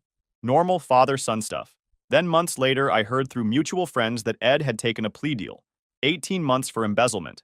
Megan had moved back to her hometown, apparently reconciled with her parents enough that they were helping with the baby. As for me, the promotion at work turned into a director position overseeing a team of 15 developers. I bought a rental property that's already generating positive cash flow. I'm planning a 2-week hiking trip through Yellowstone next summer. Something I've always wanted to do, but never made time for. Life isn't perfect, but I'm moving forward. And I know now that I'm stronger than I ever thought possible. Some days, that's enough. Story 4. Dad remarried and left me with Grandma at 5. Now stepmom demands my inheritance, but Grandma says no. So I'm 25. I work full-time and currently live with my grandma. I've been with her for as long as I can remember. My mom passed away when I was really young, so it's just been me and my grandparents for most of my life. My dad? Well, he pretty much vanished after my mom died when I was 5. Left me with my grandparents and just disappeared. No brothers or sisters, no one else to turn to, just my grandma and grandpa. I used to ask all the time, "When's Dad coming back?" My grandma would always smile, kind of sad-like, and tell me not to worry, but eventually, I got it. He wasn't coming back. So, yeah, it's been me and them ever since. My grandparents were in their 50s when they took me in, and they weren't rich or anything, but they were the best. They made sure I never felt like I was missing out on anything, you know? I mean, I wasn't spoiled, but they got me what I needed, and they worked hard to make sure I had a good life. Grandma, she was a tough one, always working odd jobs, whether it was at the local grocery store or cleaning houses. She never complained, always smiling, always taking care of me. I still remember how proud I felt when I started school. My grandma saved up enough to buy me this cute little backpack with cartoon characters on it. It was bright pink. I think I wore it out in like a month from carrying it around everywhere, even when I wasn't in school. I know it wasn't easy for them to get me nice stuff like that, but they always found a way. That's just how they were. As I got older, I started to realize how hard they were working to keep everything together. My grandpa, before he got sick, had a regular job at the post office. He was quiet, but you could tell he loved me, even though he wasn't the type to show it with words. I'd catch him sneaking candy into my lunchbox or letting me watch TV past bedtime when Grandma wasn't looking. He didn't talk much, but he showed he cared in little ways like that. By the time I was in high school, things were starting to get more complicated. My school was a big deal to me. I was always good with school stuff, you know? Studying, doing homework, all that. And I had this dream to go to a really good high school. Not just any public school, but one of the top ones. It felt like the only way out of the situation we were in. Like, I needed to do something with my life to make everything worth it. I remember this conversation I had with my grandma when I was in middle school. We were sitting at the table eating dinner, and she just kind of casually says, "You know, Jenny, don't stress too much about going to a public high school. Choose the one you like." I didn't really get it at the time, but now looking back, I know she was worried about the money. Private schools were expensive, and even though they never let on, I knew they were struggling. So I said, "But what about you and Grandpa? Isn't it going to be tough if I go to a private school?" She just smiled and shook her head. "We'll manage," she said. "We've got some savings." That's how she always was, trying to make everything seem okay, even when it wasn't. I wasn't dumb, though. I knew they were doing everything for me. So I made a promise to myself that I was going to work hard and get into the best public high school I could. I wasn't going to let them spend more money they didn't have. I studied like crazy. Like I'm talking late nights, early mornings, flashcards everywhere. And when the entrance exam came, I nailed it. Got accepted into one of the best public high schools around. I'll never forget the look on my grandparents' faces when I told them. My grandpa, who barely ever said a word, got up from his chair, came over to me, and gave me this big, tight hug. I swear it was the first time I'd ever seen him cry. They were so proud of me. I think that was the first time I really felt like I was doing something right, you know? Like I was paying them back for everything they had done for me. Grandpa even booked a table at this nice restaurant in town to celebrate. We didn't do things like that often, so it was a big deal. I felt like the luckiest girl in the world that day. But high school wasn't all sunshine and rainbows. A couple of years in, things started to change. I'd come home after school and the house felt different, like this cloud was hanging over everything.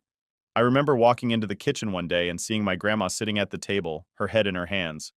I asked her what was wrong, and she looked up at me with these tired eyes and said, "Grandpa's sick." I didn't know what to say. I mean, what do you say to that? I was just a teenager, and I didn't really understand how serious it was at first. But it got bad. Real bad. Grandpa was in and out of the hospital, and every time he came home, he looked worse than before.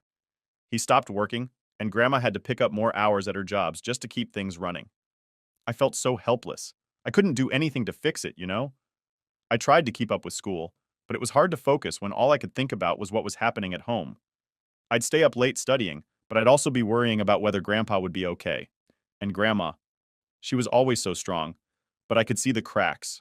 She was exhausted. There were days when she'd come home from work, sit down on the couch, and just stare at the wall for what felt like forever before she'd get up to make dinner. I started helping out more, doing whatever I could. Cooking, cleaning, whatever needed to be done. I didn't want her to worry about me on top of everything else. She'd always tell me, "Don't worry, Jenny. Focus on your school. You've got a bright future ahead." But how could I focus on school when it felt like everything around me was falling apart? Grandpa's condition kept getting worse. It was like this slow, painful decline. One day he'd be okay, and the next, he'd be back in the hospital. I hated it. Hated seeing him like that. Hated seeing Grandma so worn out. And I hated that I couldn't do anything to make it better. That's when things really started to hit me. Life wasn't going to be easy. It wasn't going to be fair. And it definitely wasn't going to be what I expected. Things got worse after Grandpa's diagnosis. It wasn't something I could ignore anymore. And honestly, I didn't want to. Every time I walked into the house, it felt heavier, like this weight I couldn't shake off. Grandpa wasn't just sick, he was getting worse, fast. And I didn't know how to deal with it. I was a teenager, and I'd never seen someone I loved just fade like that. Grandma tried to keep it together, but I could see the cracks. She didn't complain, but she didn't have to. You could just tell. There were days she'd come home from work, her shoulders all slumped like the weight of the world was on her. She'd smile at me, ask about school, make dinner like she always did, but it wasn't the same. We both knew it. Grandpa was in and out of the hospital so much I couldn't even keep track of the appointments anymore. Some days he'd be there for a week, other times just a few days. but each time he came back, he looked worse. It was like watching someone slowly disappear. He used to be this strong, quiet man, and now he was weak, tired, and couldn't even get out of bed half the time. It was tough to see. I wanted to help, but what could I do? I was just a kid. Grandma was the one holding everything together, or at least trying to. She started taking on even more part-time jobs. It wasn't just about paying bills anymore. There were the hospital costs, medication, everything. And even though Grandpa had insurance, it didn't cover everything. I didn't really understand the financial part of it back then, but I knew we were struggling. I could hear her late at night talking on the phone with the hospital, trying to figure out payment plans, arguing with them sometimes. I tried to step up, to help out more around the house. I'd make dinner if she was late. I'd clean, do laundry, anything that I thought might take some of the pressure off. I even got a part-time job at the local store to bring in a little extra cash. It wasn't much, but it was something. But no matter what I did, it didn't feel like enough. And honestly, it wasn't. How could it be? The worst part was seeing Grandpa like that.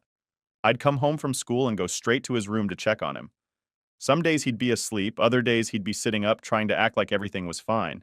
He'd tell me stories, or try to crack a joke, but even that was fading. There was this one day, I'll never forget it. I walked into his room, and he looked up at me with this weak smile and said, "Jenny, I'm sorry." I didn't know what to say. Sorry for what? For being sick? For not being able to be the grandpa I remembered? I just sat there with him, holding his hand, not knowing what to say. Because what do you say to that? Nothing I could say would fix it.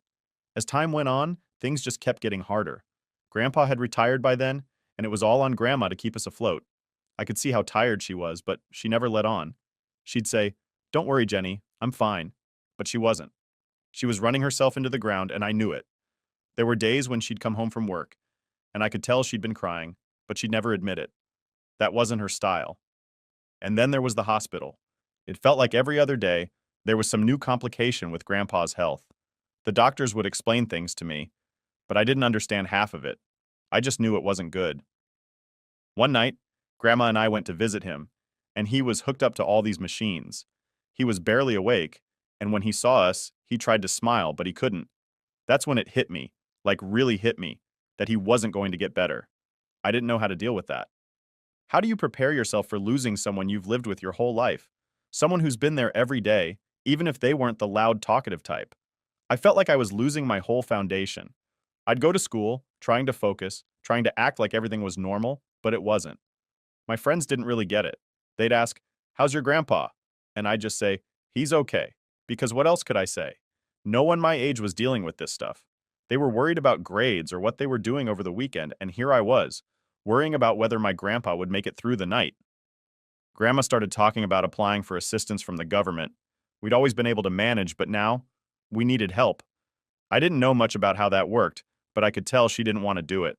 She was proud, and asking for help wasn't in her nature, but we didn't have a choice. I remember the day she went to the city office to apply. She came home with this big stack of papers, all these forms she had to fill out, and I could see the frustration in her eyes. "It's confusing," she said, sitting at the table, staring at all the paperwork. I sat down with her and helped as much as I could, but it felt overwhelming. Eventually, we got through it, and a few weeks later, we got the approval. I thought that would make things easier, but it didn't. It just made everything feel more real. We were now officially on assistance, and that felt like a loss in itself. As Grandpa's condition got worse, I could see the toll it was taking on Grandma. She was still working, still doing everything she could, but it wasn't enough. It never was. There was one night after Grandpa had another bad episode where she just broke down. I'd never seen her like that. She sat at the kitchen table, her hands covering her face, and just cried. I didn't know what to do. I wanted to comfort her, to tell her everything would be okay, but I couldn't, because I didn't believe that myself. We were running on empty, and it felt like no matter how hard we tried, we were just sinking deeper. I was scared. Scared for Grandpa, scared for Grandma, and honestly, scared for myself. What would happen if we lost him? How would we manage? I had all these questions swirling around in my head and no answers. Then one day, after Grandpa had been in the hospital for a few days, we got the call. I don't remember who answered it, but I remember the silence that followed. The kind of silence where you just know something bad has happened. Grandpa had passed away. I didn't cry at first. I just stood there, numb, like my brain couldn't process it. He was gone. just like that. And everything we'd been holding on to, all the hope that maybe he'd get better, it was gone too. That night, Grandma sat with me on the couch. She didn't say much, just held my hand, and for the first time in a long time, I felt like a kid again. A scared, lost kid who didn't know what the future held. After Grandpa passed, everything felt strange. The house was too quiet, too empty. He had been sick for a while, but somehow we always hoped he'd come home again. When that didn't happen, I think both Grandma and I just felt kind of lost.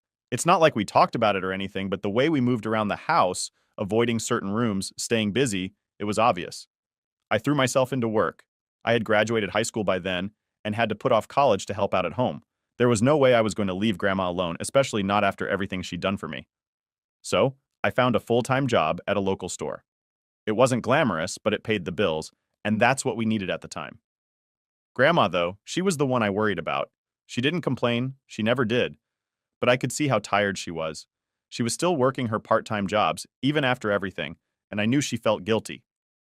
One day I came home from work and found her sitting at the kitchen table, staring at the stack of bills like they were about to jump up and bite her. I sat down across from her.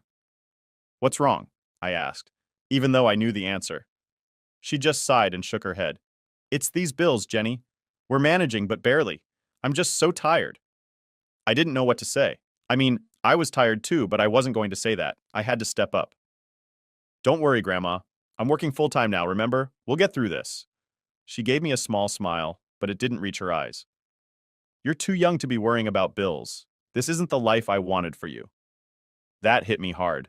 I could tell she felt guilty, like she'd somehow failed me, but I didn't see it that way. She and Grandpa had raised me, given me everything they could, and now it was my turn to help. I wasn't going to let her carry all that guilt. "Grandma, you did everything for me. I wouldn't be where I am without you and Grandpa. Don't think for a second this is your fault." She nodded, but I could tell she wasn't convinced. After that, I made it my mission to work harder, take on more shifts, do whatever I could to make sure she didn't have to worry so much. It wasn't easy, but it was what I had to do. A few months went by, and things started to settle into a routine. Work, bills, sleep, repeat. It wasn't much of a life, but it was ours. Then one day, out of nowhere, we got a phone call. It was weird because nobody ever called us. I answered, and on the other end was this woman I didn't recognize. "Hello, is this Jennifer?" she asked. "Yeah, who's this?" There was a pause, and then she said, I'm your father's wife." My stomach dropped. My father? I hadn't heard from him in, what, 20 years? And now all of a sudden his wife was calling me? I didn't even know he was married. "Okay," I said slowly, not sure what to expect. "I'm sorry to tell you this, but your father passed away in a car accident." I didn't feel anything. I mean, what was I supposed to feel? The guy had abandoned me when I was a kid, and now I was supposed to care that he was dead? "I see," I said, trying to keep my voice steady. She kept talking, but I barely listened. Something about the accident, the funeral, blah blah. It wasn't until she said something about inheritance that I snapped back to attention. "Inheritance?" I repeated. "Yes," she said, and I could hear the tension in her voice. "He left behind some assets, and as his biological child, you have a claim to them." Now I was confused. This man hadn't been in my life for years, and suddenly I was entitled to his money? It didn't feel real. I didn't even want anything from him. Why would I? But then she said something that really rubbed me the wrong way. "Would you consider giving up your inheritance rights? It would make things easier for us. I mean, for me. We don't have any kids, and your claim complicates things." I couldn't believe it. She didn't even try to hide what this was about. It wasn't about my father's memory or closure or anything like that. It was about money, and not for me, but for her. She wanted me to just walk away, pretend like I didn't exist so she could have it all to herself. "No," I said firmly. There was a pause. "No?" "That's right," I said, my voice stronger now. "I'm not giving up anything. I didn't even know about this inheritance. But now that I do, I'm not just going to give it up because it's convenient for you." She didn't like that answer. "But you didn't even have a relationship with him. What difference does it make to you?" That hit a nerve. "You're right," I said. "I didn't have a relationship with him. He left me with my grandparents and disappeared. But that doesn't mean I don't deserve what's rightfully mine." I could hear her fuming on the other end of the line. "This isn't fair," she muttered. "I don't care if it's fair to you," I snapped. "He was my father, whether he acted like it or not, and I have a right to whatever he left behind." She hung up after that. I sat there for a few minutes, trying to process what had just happened. I hadn't thought about my father in years, and now, all of a sudden, his death was bringing all this drama into my life. I told Grandma about the call, and she wasn't surprised. I always knew your father was selfish, she said. But this, trying to take everything for herself, that's low, even for him. We decided to consult a lawyer, just to make sure we knew what we were getting into. I wasn't sure how much money we were talking about, but it didn't matter. I wasn't going to back down. Not after everything we'd been through. I wasn't about to let some stranger, someone who didn't even know me, take away something that, for once, was supposed to be mine. After the phone call with my dad's wife, things escalated fast. It wasn't just about my inheritance claim anymore. It became this weird battle between me, someone who hadn't even seen her father in over 2 decades, and his second wife, who clearly wanted everything for herself. I wasn't trying to be greedy, but the way she came at me, demanding I give up my rights without even a proper conversation, rubbed me the wrong way. So, I dug my heels in. The first thing I did after talking to Grandma was call the family lawyer. He was actually a cousin of ours, and I'd only met him a few times growing up, but Grandma swore by him. She called him a straight shooter, which basically meant he didn't mess around with nonsense. I liked that. I didn't want drama. I just wanted to know what my rights were and where I stood in all of this. I sat down with him a few days later, and he went through everything with me. My dad had left behind a decent amount of assets, some savings, property, a few investments here and there. It wasn't like he was rolling in it, but it was more than I expected from someone who had basically ghosted me for most of my life. The part that got me was how much of this was a surprise. I knew nothing about his life after he left. The lawyer said the second wife had been living pretty well, and now that my dad was gone, she wanted to hold on to everything. So, what do? I asked the lawyer, sitting in his stuffy office, feeling a little out of place. I didn't know anything about legal stuff, especially something like inheritance. I mean, this wasn't exactly something we learned about in school. Well, he said, adjusting his glasses and looking through some papers, you have a claim to half of your father's assets. As his biological child, you're entitled to that, unless you choose to waive your rights. I shook my head. I'm not waiving anything. He smiled a little. I didn't think so, but the other side, meaning your father's wife, is likely to contest it. This could get messy. I didn't really care if it got messy. I wasn't going to let her bully me out of what was mine, but I had to think of Grandma too. She was still recovering from everything with Grandpa, and I didn't want to drag her into some legal battle. But when I talked to her about it, she was all for me standing my ground. You deserve this, Jenny, she said firmly. After everything you've been through, don't let that woman take what's yours. So that was it. We were in. The lawyer filed the necessary paperwork, and it wasn't long before the second wife's lawyer got in touch with mine. Apparently, she wasn't happy about me staking a claim and was prepared to fight. I tried not to think too much about it, but it was hard. I'd come home from work every day wondering if there'd be another call, another piece of paperwork, something else to deal with. It started to consume a lot of my time, which I guess is what legal stuff does. Then one day, there was a knock at the door. I wasn't expecting anyone, and Grandma was out running errands. I opened the door, and there she was, my dad's wife standing right on my doorstep.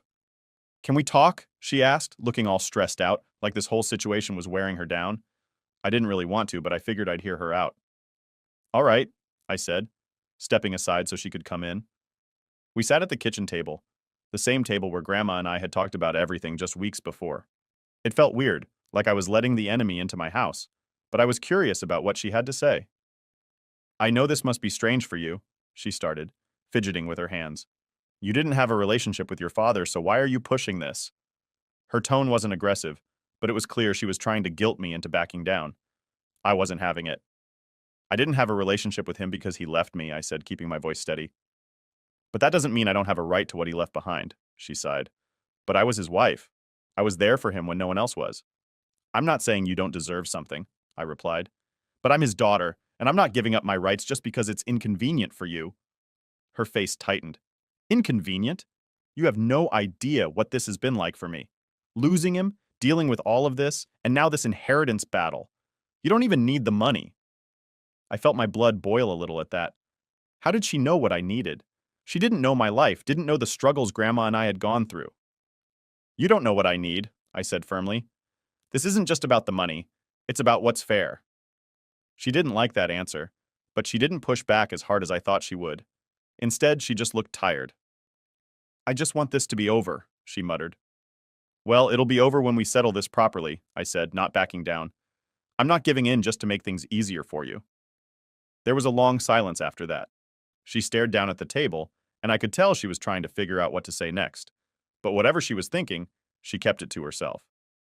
After a few more minutes of awkward silence, she stood up. I hope you reconsider, she said, her voice flat, like she knew I wouldn't. I didn't say anything as she left, just watched her walk out the door, feeling this weird mix of anger and confusion. I didn't want to fight with her, but I wasn't going to let her push me around either. When Grandma got home later, I told her about the visit. She just shook her head. She's desperate, Grandma said. But don't let that change your mind. You're doing the right thing. I hope she was right.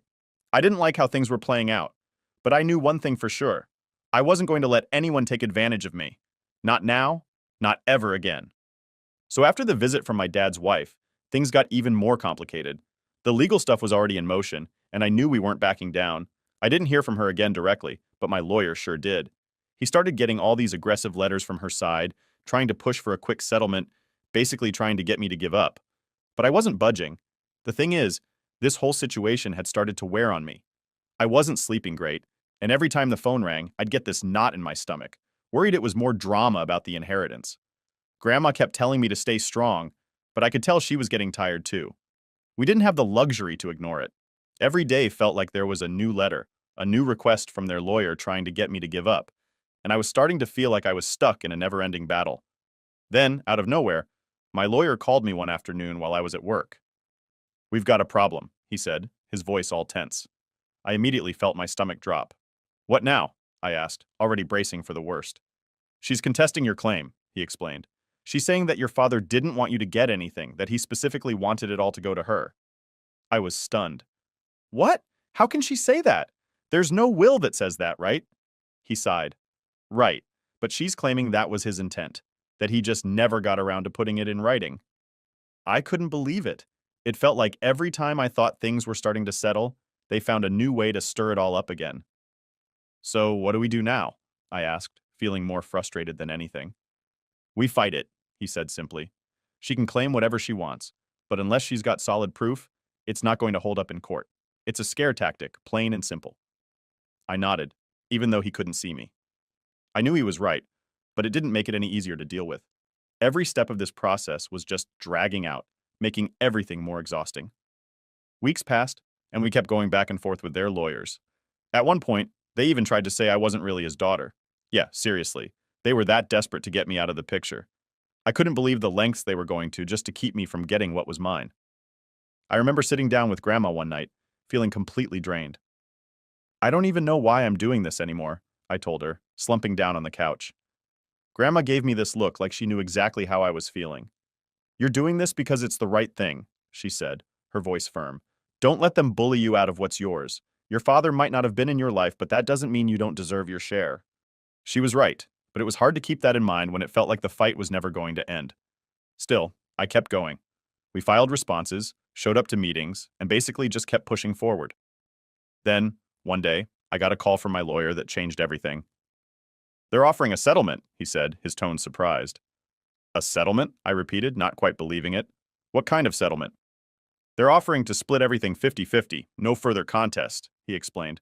"They'll drop all their claims, and you'll get half of the estate." I sat there, stunned. After all the fighting, all the back and forth, they were finally willing to settle. I didn't know what to say at first. Part of me felt like maybe I should have kept pushing. Maybe I should have held out for more. But the other part of me was just relieved that this might finally be over. "What do you think?" I asked him. "I think it's a fair offer," he said. "It's what you were entitled to from the start, and it's better than dragging this through court for another year." I nodded. "Okay, let's take it."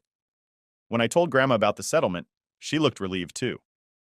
"I'm proud of you," she said, smiling at me. "You stood your ground. That's what matters." And just like that, it was over. The paperwork was filed, and within a few weeks, the estate was officially divided. I didn't feel the rush of victory or triumph that I thought I might. It was more like this quiet relief, like a weight I'd been carrying around for months had finally been lifted. We got our share, and it was enough to take care of the bills, put some savings away, and finally let Grandma retire from all those part-time jobs she'd been working. That was the best part of all of this. She didn't have to struggle anymore, and for the first time in a long time, I felt like things were going to be okay. I thought a lot about my dad after everything was settled. Part of me still couldn't believe how things had played out. He wasn't a part of my life, hadn't been there for me or grandma, but in the end, he'd left something behind. Maybe it wasn't intentional. Maybe he never meant for me to get anything, but it didn't really matter anymore. I had my life, and I had my family, my real family, the ones who had always been there for me. When I looked at grandma, finally resting after years of hard work, I knew we had made the right choice. It wasn't about the money, not really. It was about standing up for ourselves and not letting anyone take advantage of us. My dad's wife might have wanted it all, but in the end, we got what we deserved. And that was enough for me. Update. It's funny how things change after everything calms down. After all the drama with the inheritance was finally over, life kind of just moved on. I thought I'd feel different, like I'd have this big moment where I'd finally be able to relax and breathe. And I did sort of, but not in the way I expected.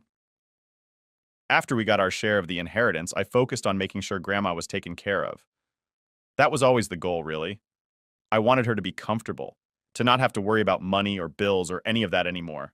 She'd worked so hard her whole life, especially after grandpa got sick, and now she didn't have to anymore. That alone made all the stress and fights worth it. But honestly, once everything settled, I found myself feeling kind of empty. It's weird, right? I'd spent so much time fighting, pushing through all the lawyer stuff, and thinking about my dad and his wife that when it was all done, I didn't really know what to do with myself. I guess part of me had always been waiting for some kind of closure, like maybe I'd get some answers about why my dad left or what his life had been like after he disappeared. But none of that ever came. There was no big revelation, no final piece of the puzzle that made everything make sense. He was just gone. And that was that. One day, Grandma and I were sitting on the porch, just watching the sun go down.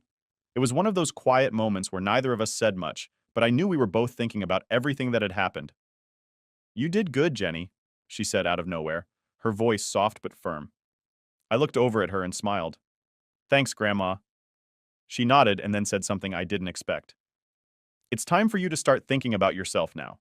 You've been taking care of everyone else for so long, but you've got a whole life ahead of you." I didn't really know what to say to that. She was right, of course. I had spent so much time worrying about everyone else, I hadn't really stopped to think about what I wanted.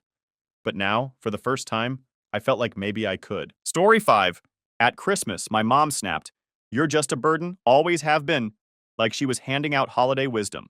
My brother smirked and added, "At least I make this family proud," as if paying his own bills wasn't my job. I put down my fork, stood up, and left without a word. Weeks later, Dad called. "Why is the mortgage unpaid?" I just said, "Ask your pride and joy." Guys, this is going to be a marathon story, but I promise you'll want to stick around for the ending.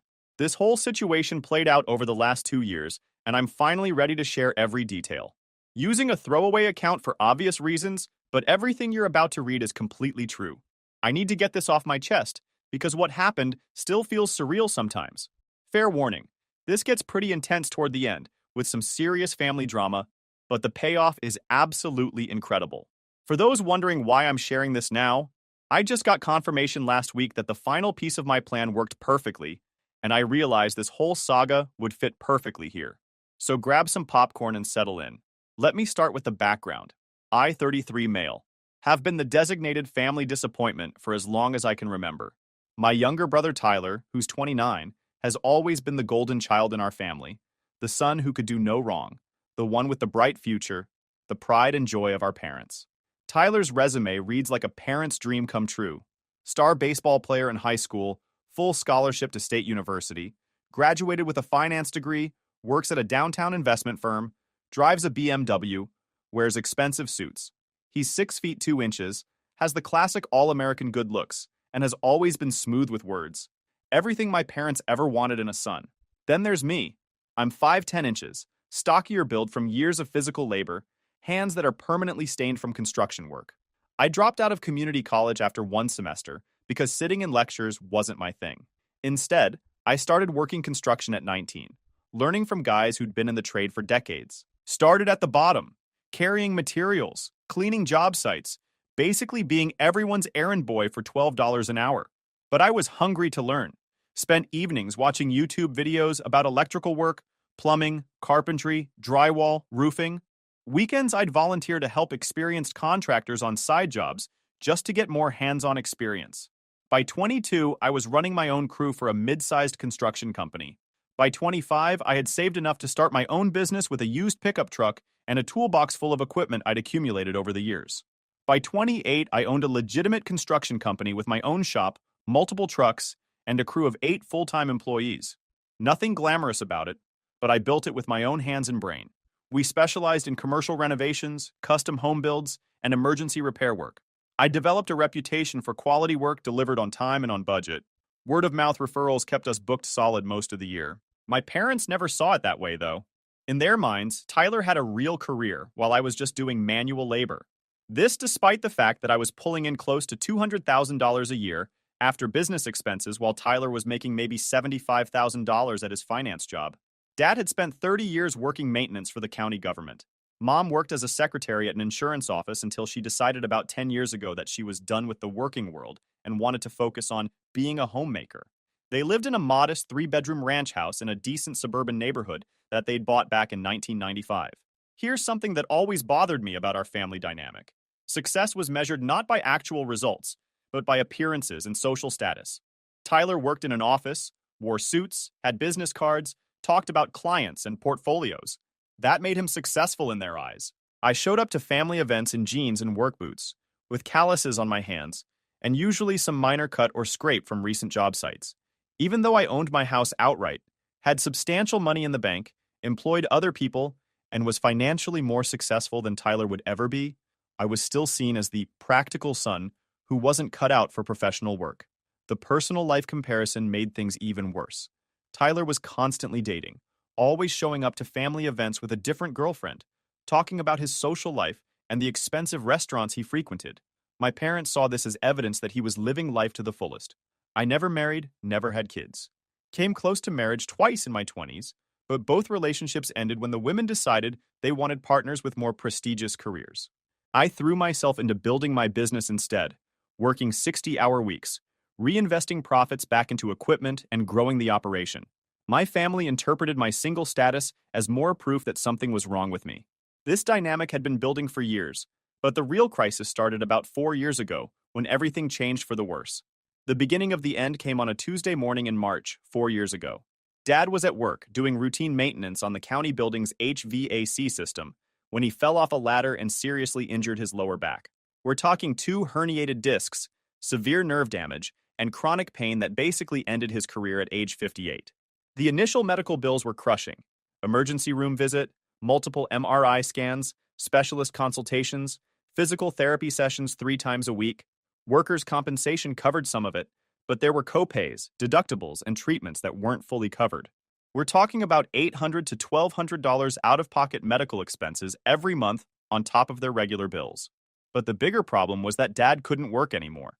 His doctor recommended early medical retirement, which meant his income dropped from about $3,200 a month to roughly $2,200 in disability payments and early pension benefits. Meanwhile, their monthly expenses stayed exactly the same: $1,900 mortgage payment, $380 for 2 car payments, utilities averaging $200 to $300 depending on the season, insurance, groceries, maintenance on a house that was now 25 years old. Mom hadn't worked in a decade and made it clear she had no intention of going back to work, even part-time. She'd gotten comfortable being a stay-at-home wife and saw returning to work as beneath her somehow. "I've paid my dues," she'd say whenever the topic came up. "I worked for 15 years and I deserve to enjoy my retirement." So naturally, they came to me for help. Not Tyler with his fancy finance degree and investment knowledge. Me, the family disappointment who apparently wasn't smart enough for office work, but was somehow smart enough to solve their financial problems. It started innocuously enough. "Ryan, honey, can you help us with Dad's physical therapy copays this month? It's just temporary until we figure things out." Then it was, "Ryan, we're running a little short on the mortgage payment. Could you spot us the difference?" Within a few months, it became, "Ryan, you know we're really struggling right now." By the 6-month mark, I was covering their entire $2,600 monthly shortfall. Every single month. Their mortgage payment, the gap in their medical expenses, utilities when money got tight, groceries when they ran short, emergency repairs on their cars or house. We're talking about $125,000 over the course of 4 years that I poured into keeping their household financially stable. Here's what really got to me, though. Tyler never contributed a dime. Every family gathering, every holiday dinner, every birthday party, he'd show up talking about his latest big client or some investment opportunity he was working on. He'd brag about taking his current girlfriend to expensive steakhouses or weekend trips to the mountains. But somehow, he never had any extra money to help mom and dad with their bills. And my parents never asked him to help either. It was just automatically assumed that I would handle the financial crisis because I didn't have real responsibilities, like Tyler did with his important career. The complete lack of gratitude or even acknowledgement made it so much worse. When I paid their bills, it was just expected. When Tyler bought mom a $150 scarf for her birthday, she'd post pictures on Facebook bragging about her successful son. When I kept their electricity on and their house out of foreclosure for 48 consecutive months, nobody said a word. Everything reached a breaking point last Christmas when Tyler showed up with his newest girlfriend, Jessica. And let me tell you, this woman was an absolute piece of work in every possible way. Jessica was 24 years old, clearly about 10 years out of Tyler's league in the looks department. With bleached blonde hair, obviously fake breasts, lip injections, the whole Instagram influencer appearance package. She claimed to be a social media entrepreneur with about 40,000 followers who posted fitness photos and tried to sell workout supplements and protein shakes. The moment she walked through the door, she started taking selfies in every room of the house, posting them on her Instagram story with captions like, "Spending the holidays with my amazing boyfriend's incredible family." It was obvious she was treating the whole thing like content for her social media brand. Mom was absolutely smitten with her from minute one. "Jessica, honey, tell me all about your business. How exciting that you're an entrepreneur." Jessica's business consisted of posting thirst trap photos and hoping supplement companies would pay her to hawk protein powder to teenagers. But mom treated her like she was running a Fortune 500 company. The whole Christmas dinner became the Tyler and Jessica show. She spent the entire meal asking him questions designed to make him look successful, inquiring about his job responsibilities, his income potential, when he might get promoted, what kind of car he drove, where he saw his career going. Really subtle gold digger behavior, but my parents interpreted it as a young woman who was impressed by Tyler's success and ambition. Tyler was playing right into it, embellishing his role at the investment firm and talking about deals and clients like he was some hotshot Wall Street player instead of an entry-level financial advisor making commission on small-time investments. Meanwhile, I was doing what I always did, helping out in the kitchen because Dad's back problems made it hard for him to stand for long periods, carrying heavy dishes, basically being the unpaid help while everyone else socialized and had fun. When we finally sat down to eat, Jessica turned her attention to me with what I now realize was carefully calculated condescension. "So, Ryan," she said with a bright fake smile, "Tyler mentioned you work in construction or something like that?" The way she said construction or something like that, like I might clean porta potties for a living. There was this tone of barely concealed disgust mixed with pity. "I own a construction company," I replied, trying to keep my voice neutral. "Built it from the ground up over the past 12 years. She gave me an even brighter fake smile and said, "Oh, wow, that's so authentic. It's really great that Tyler's family has someone who does the hands-on blue-collar work. Someone has to do those jobs, right? Blue-collar work. Like it was something to be ashamed of, something that existed only to serve people like her and Tyler who had real careers." Before I could respond, Mom jumped right in with her own twist of the knife. "Ryan's always been more of the practical type. Not everyone can handle the pressure and responsibility of professional careers like Tyler has." That comment hit me like a punch to the stomach, but I tried to keep my expression neutral.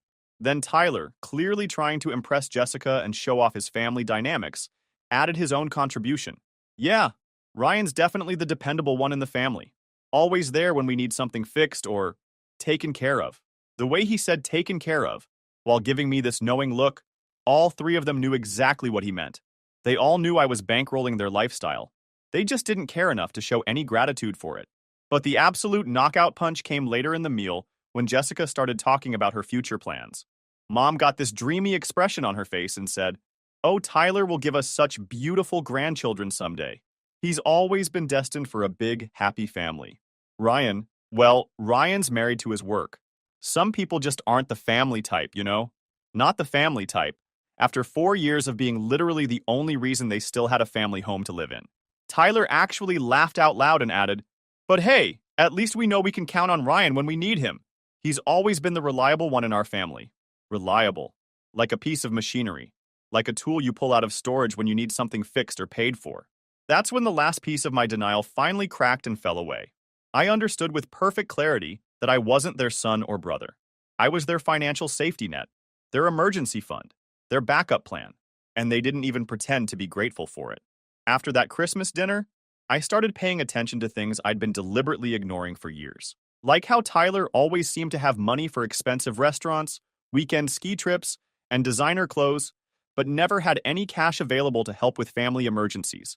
How he'd show up to family events wearing a new watch or driving a freshly detailed BMW, but would mysteriously disappear whenever conversations turned to mom and dad's financial struggles. I also began noticing the ridiculous double standard in how our respective contributions to the family were treated. When Tyler gave mom some piece of cheap jewelry from a department store, she'd take photos and post them on Facebook with captions thanking her successful son. When I quietly transferred $2,600 into their bank account every single month, it was just business as usual. In February, I decided to run a little experiment. I was genuinely curious about how long it would take them to notice if I stopped covering their bills. So I deliberately forgot to make their mortgage payment 1 month, just to see what would happen. The answer was 3 days. 3 days before mom was calling me in a barely controlled panic. Ryan, sweetie, the bank called about the mortgage payment. Did something happen? Did you forget to send it this month? Not, we need to figure out how to handle this. Or, can we sit down and discuss our financial situation? Just the automatic assumption that I'd made some kind of mistake and needed to fix it immediately. Oh, sorry, Mom, I've been swamped with this big commercial renovation project. Let me take care of that today. And I did pay it, but something fundamental had shifted in my perspective. The spell of family obligation was finally broken. That's when I decided to do some actual research into Tyler's real financial situation. See, when you run a construction business in a smaller city like ours, you naturally develop professional relationships with people in all kinds of industries. I had buddies who worked at local banks, real estate agencies, insurance companies, various businesses around town. I started asking casual questions about Tyler's company, his actual role there, what someone in his position would typically earn. The picture that emerged was dramatically different from what he'd been telling everyone. Tyler wasn't the high-powered investment advisor he pretended to be. He was essentially an entry-level financial services rep, making a base salary of about $68,000, plus commissions that were apparently pretty inconsistent. According to my buddy who worked at Tyler's bank, he was living paycheck to paycheck despite his modest income. Constant overdraft fees, multiple maxed-out credit cards, perpetually behind on his car lease payments. His entire lifestyle was being funded by debt. The BMW was leased at $650 a month, which was eating up nearly 12% of his gross income. His trendy downtown apartment was costing him almost $2,000 a month, which meant housing alone was consuming about 60% of his take-home pay. The expensive dinners, weekend trips, and designer clothes were all going on credit cards. Meanwhile, Jessica's influencer career was basically non-existent from a financial perspective. Based on her follower count and engagement rates, she was probably making $300 to $500 a month from sponsorship deals, if that. But she was constantly pressuring Tyler to spend money on her. Expensive dinners, shopping trips, spa days, talking about wanting a big engagement ring and a fancy wedding. The real kicker came when my cousin Mike mentioned in passing that Tyler had been telling people around town that I was struggling to keep my little construction business afloat. And that's why I was still single and living alone. He was actively spreading the story that I was barely making ends meet financially. Struggling? I had $380,000 in combined business and personal accounts, owned my house and all my equipment free and clear, had more work booked than I could handle, and was turning away potential clients because I couldn't expand fast enough. But Tyler was telling people I was on the verge of financial collapse to protect his image as the successful brother. That's when I realized the full scope of what was happening. Not only was I subsidizing their lifestyle while being treated like the family failure, but Tyler was actively damaging my reputation around town to maintain his fake success narrative. It was time for some major changes. I went completely cold turkey on all financial support starting in April. Canceled every automatic payment, stopped answering panicked calls about forgotten bills, just totally shut off the money pipeline. I wanted to see exactly how long their perfect little world could survive without my cash propping it up. The answer was about 7 weeks before everything started falling apart. First came the concerned calls about the mortgage payment being late. Then worried messages about utility bills. then increasingly frantic voicemails about Dad's medical expenses. Each communication got progressively more desperate and demanding in tone. By late May, Mom was leaving messages saying they were going to lose the house if I didn't step up and help the family like I always have. Step up? I'd been stepping up for 4 consecutive years while they treated me like unpaid hired help. Meanwhile, Tyler's carefully constructed facade was beginning to crumble. Turns out when you're already living paycheck to paycheck and spending money, you don't have to impress a gold digger. Things deteriorate rapidly when your commission income drops off due to market conditions. His BMW got repossessed in mid-June. Jessica dumped him approximately 2 weeks later, and within a month she was posting Instagram photos with some older guy who owned multiple car dealerships. Really subtle timing there. Mom started calling me in tears about Dad's stress levels, about how they might lose their home, about how Tyler was going through a rough patch in his career and couldn't contribute to household expenses right then. But never once did she apologize for the things she'd said about my work not being professional. Never once did she acknowledge that maybe I wasn't just the practical son who wasn't family material. In July, I got the phone call I'd been waiting for. Tyler, sounding desperate and completely humbled, asking if I could possibly help the family out during this difficult transition period. He claimed he was getting his financial life back on track and had learned valuable lessons about living within his means. He just needed some temporary assistance to help Mom and Dad get through this crisis. I listened to his entire carefully rehearsed pitch, then asked him one simple question. Where's Jessica these days? Long pause on his end. We decided to go our separate ways. It was a mutual decision. You mean she dumped you the minute your money dried up? Another uncomfortable pause. The relationship just ran its course. It's more complicated than that. No, it really wasn't complicated at all. And that's when I knew I had them in exactly the position I wanted them. Here's what nobody in my family understood about business and money. When you're not hemorrhaging $2,600 every month supporting people who don't appreciate your sacrifices, you can actually invest that money in building something substantial. While they were panicking about basic bills, I was having the most successful year in my company's history.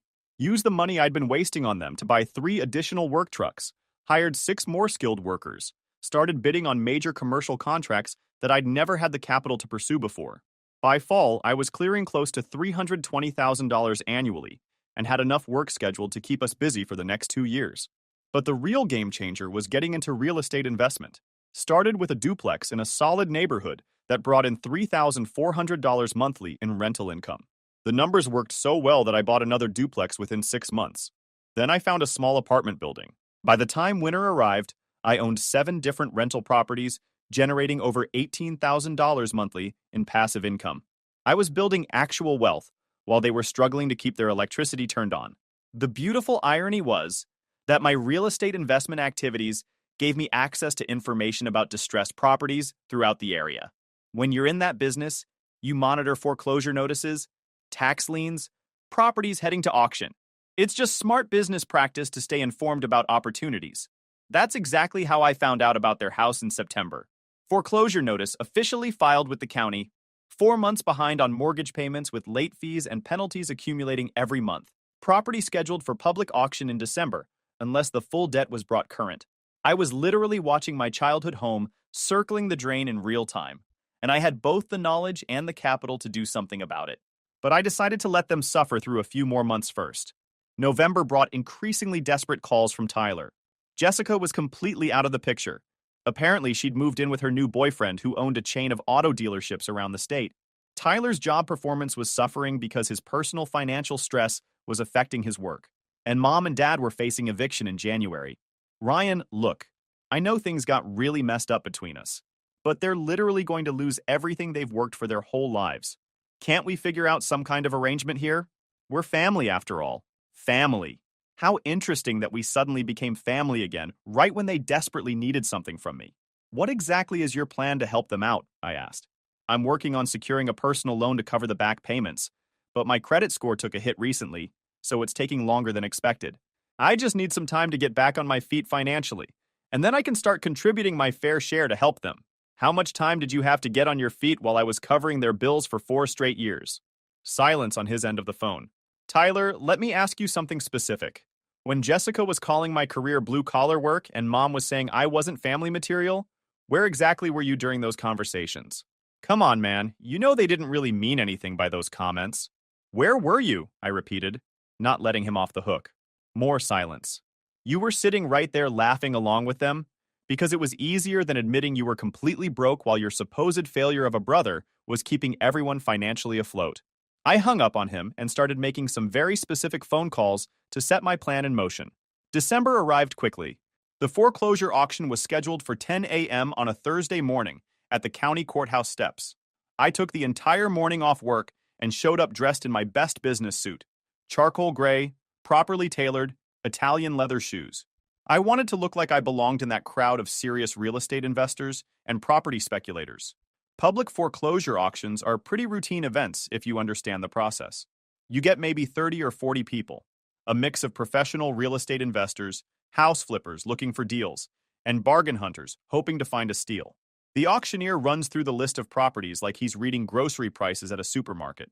When they called 847 Maple Street, my parents' house, 3 bedrooms, 2 bathrooms, 1,850 square feet, starting bid $165,000. I deliberately let several other bidders establish the baseline price range.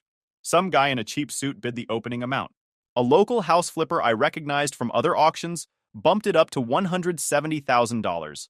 Another investor took it to $175,000. That's when I raised my numbered paddle for the first time. $185,000. The auctioneer scanned the crowd of bidders. Do I hear $190,000? A few more rounds of back and forth bidding. The price climbed to $195,000 before most of the competition started dropping out. Real estate investors are pretty disciplined about not overpaying for properties, even when emotions are involved. Do I hear $200,000? I raised my paddle again. $205,000. Complete silence around the courthouse steps. That was above fair market value for that neighborhood, and experienced investors wouldn't go that high on a property that needed work. Going once at $205,000, going twice, sold to bidder number 23. Just like that, I owned my childhood home. The house my parents had always assumed would eventually be passed down to Tyler someday. The house I'd kept them in for 4 years while they treated me like unpaid domestic staff. I didn't drive by the property immediately after the auction. I wanted to give all the legal paperwork time to process through the system first. My real estate contact handled all the closing details, and a property management company took care of changing locks and transferring utilities into my name. 10 days later, I drove past the house around dinner time. Both their cars were in the driveway, lights were on in the kitchen and living room windows. They were going about their normal evening routine, completely oblivious to what was coming. The official notice of ownership transfer was delivered by the sheriff's department the following morning at exactly 8 a.m. Legal document informing all current occupants that the property was now under new ownership and everyone needed to vacate the premises within 72 hours. I was on a job site installing commercial flooring when Mom called, completely hysterical and barely coherent. Ryan, something terrible is happening. Some investment company bought our house at auction, and now they're trying to kick us out. The sheriff was here this morning with official papers, and I don't understand what's going on. I let her panic and ramble for about 30 seconds before responding calmly. Mom, what's the exact name of the company listed on those papers? It says, let me look again. Maple Street Investment Properties, LLC. Ryan, we desperately need your help here.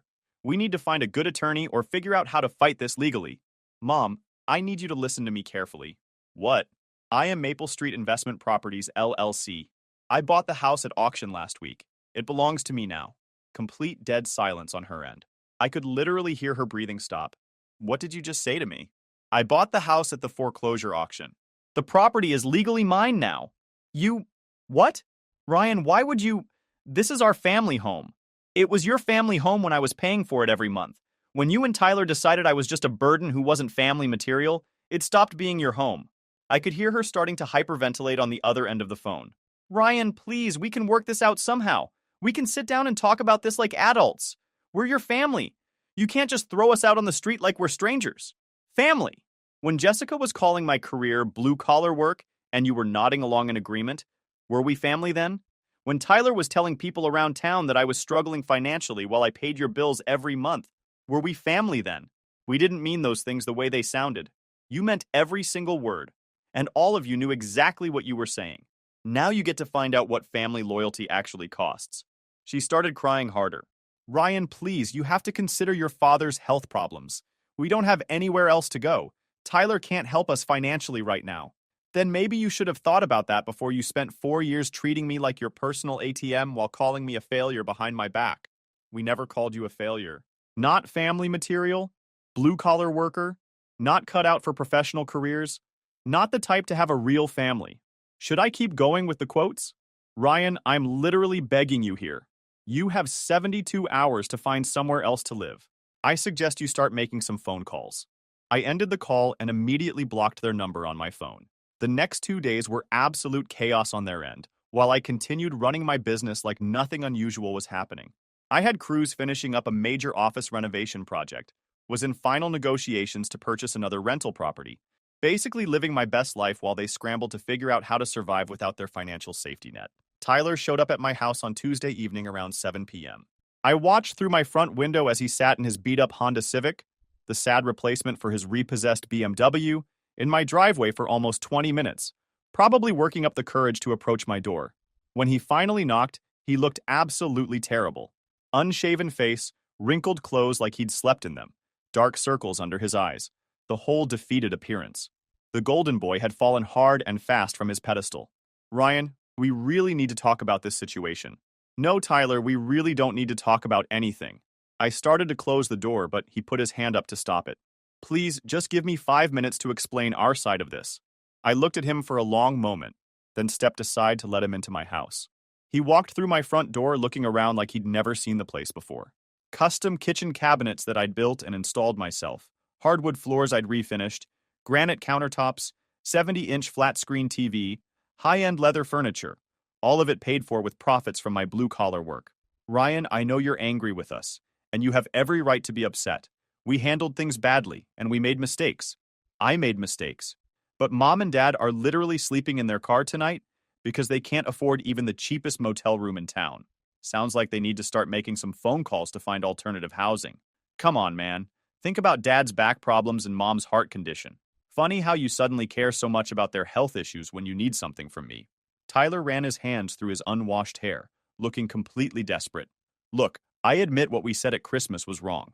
We took advantage of your generosity for years, and we never showed proper appreciation. But this revenge is going too far. They don't deserve to be homeless. Don't they deserve it? Tyler, in 4 full years of me paying their bills every month, how many times did you personally say thank you to me? He opened his mouth to respond, then closed it again without speaking. How many times did you offer to contribute even a single dollar to help with their expenses? More uncomfortable silence. How many times did you defend me when Mom was calling my work unprofessional and you were sitting right there laughing along with her? It wasn't really like that. It was exactly like that. You were perfectly content to let me be the family disappointment as long as I was also the family bank account that kept everyone else comfortable. That's when Tyler's desperation finally cracked and I got to see his real personality underneath, the entitled, selfish attitude that had always been there. Fine, you want a complete apology? I'm sorry, okay? We took you for granted and we treated you poorly, and we're genuinely sorry for all of it. There, I said everything you wanted to hear. Now, can we please work out some kind of arrangement here? I promise I'll pay you back every penny eventually. Pay me back with what money? You're completely broke, Tyler. Your gold digger girlfriend left you for someone with actual wealth. Your job performance is suffering because of your personal problems, and you can't even afford basic car payments. I'm working on getting my financial situation back under control. No, you're not working on anything. You're a complete fraud, Tyler. You always have been.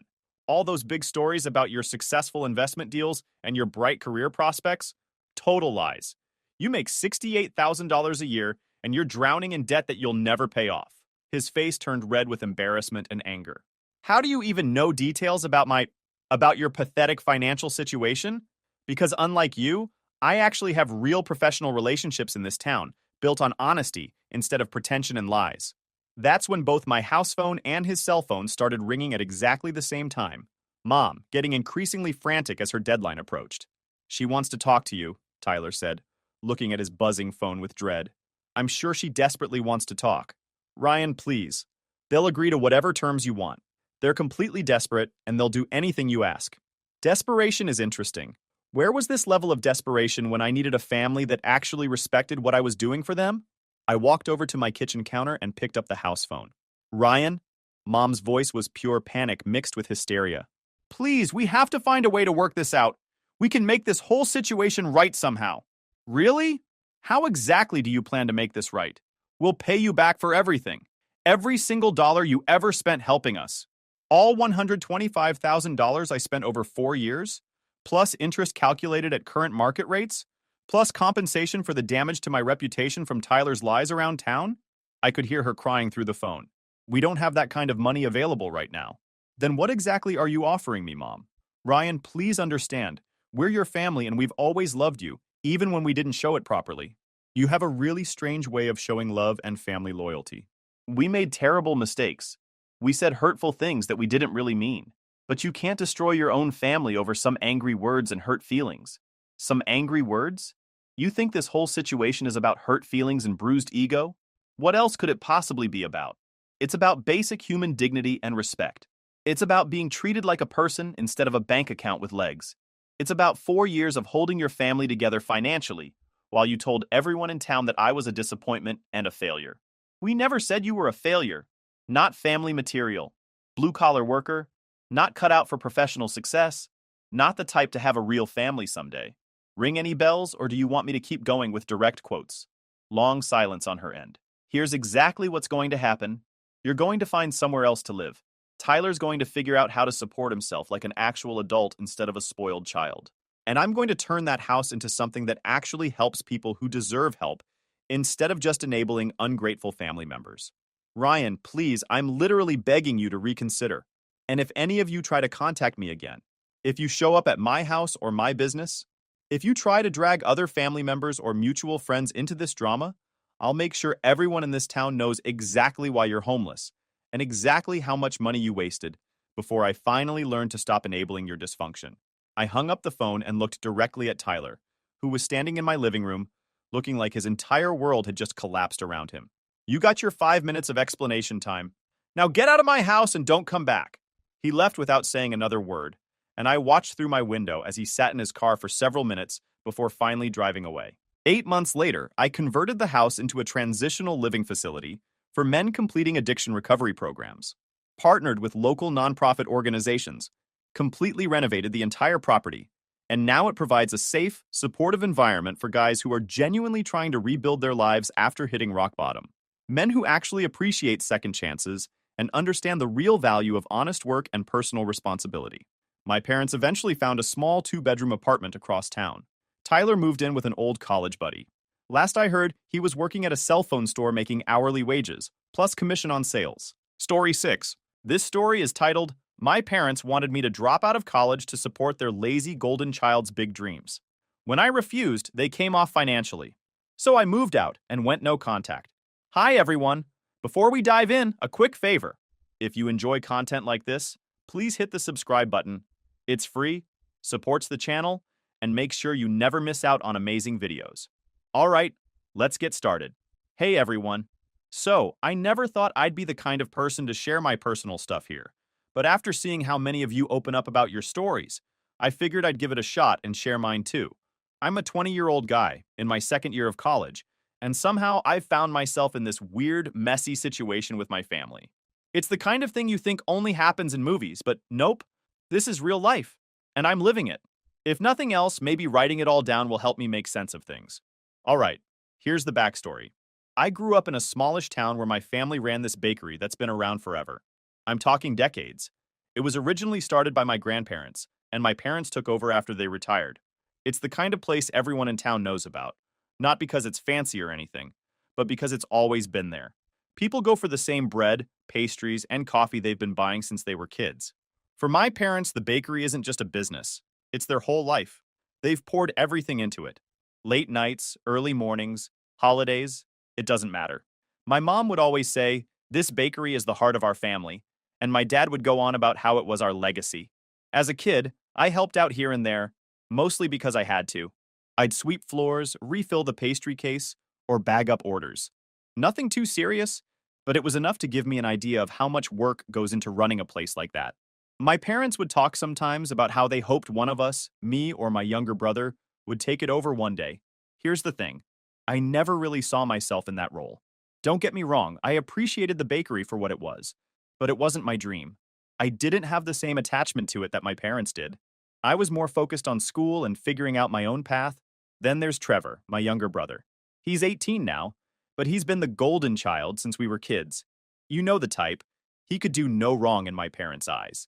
If he managed to clean his room without being asked, they'd act like he was the most responsible kid in the world. Meanwhile, I was expected to just handle everything without any fuss. Like, when we were younger, I'd be the one doing most of the chores around the house, while Trevor would get a pass every time. My parents would say, "Oh, he's not good at that," or "He needs more encouragement." Meanwhile, if I ever forgot to do something, I'd get a lecture about responsibility. The favoritism didn't stop there. Trevor got new gadgets for every little milestone. He passed a math test, new headphones. He got through a week of school without any issues, new video game. Me? I'd bring home good grades and maybe get a good job if I was lucky. It wasn't that I wanted stuff. It was more about how obvious the difference in treatment was. By the time I hit high school, I'd learned to just let it go. My focus was on getting into college. I worked hard, saved up what I could, and managed to get some scholarships to help cover tuition. My parents chipped in for some of it, but I also worked part-time to cover things like textbooks and groceries. When I left for college, I thought I'd finally be able to focus on myself without all the family dynamics weighing me down. And for a while, it felt like I had some breathing room. I'd come home on weekends sometimes, help out at the bakery, and then go back to campus. It wasn't perfect, but it was manageable. The thing is, every time I came home, my parents would drop little hints about the bakery. Stuff like, "It's so nice to have you here," or "You're so reliable, we don't know what we'd do without you." It was subtle, but I could tell they were planting the idea in my head. Trevor, on the other hand, was barely around. He'd pop in for an hour, maybe mess with the register or eat a croissant, and then disappear. If I ever brought up how Trevor is not really doing anything to help, my parents would immediately brush me off. "He's still young and trying to figuring things out," they'd say. "He's not ready for that kind of responsibility." It didn't make sense to me, but I stopped arguing because it always ended the same way with me feeling like I was being unreasonable for expecting him to pull his weight. Anyway, things were going fine during my second year of college. I was staying on top of my classes, working a part-time job, and feeling like I was starting to get a handle on my future. Then, one weekend, I decided to go home for a visit. I figured it'd be like any other visit. Eat a home-cooked meal, maybe help out at the bakery for a bit, and then head back to campus. But when I got there, the whole vibe was different. My parents sat me down in the living room with this super serious energy, like they had something big to tell me. Trevor was sitting off to the side, scrolling through his phone and barely paying attention. And then they hit me with it. My mom spoke first, her voice firm. "Look, we're short-staffed. Your father and I can't handle it alone, and we've decided it's time for you to step up and take your place in the family business. We want you to drop out of college. The bakery needs you." I froze for a second, trying to figure out if I'd heard her right. My dad leaned forward, like he was doubling down before I even had a chance to respond. "Trevor's not ready yet. He's still figuring things out. But you're reliable, responsible. You've always been the one we could count on." I didn't know what to say at first.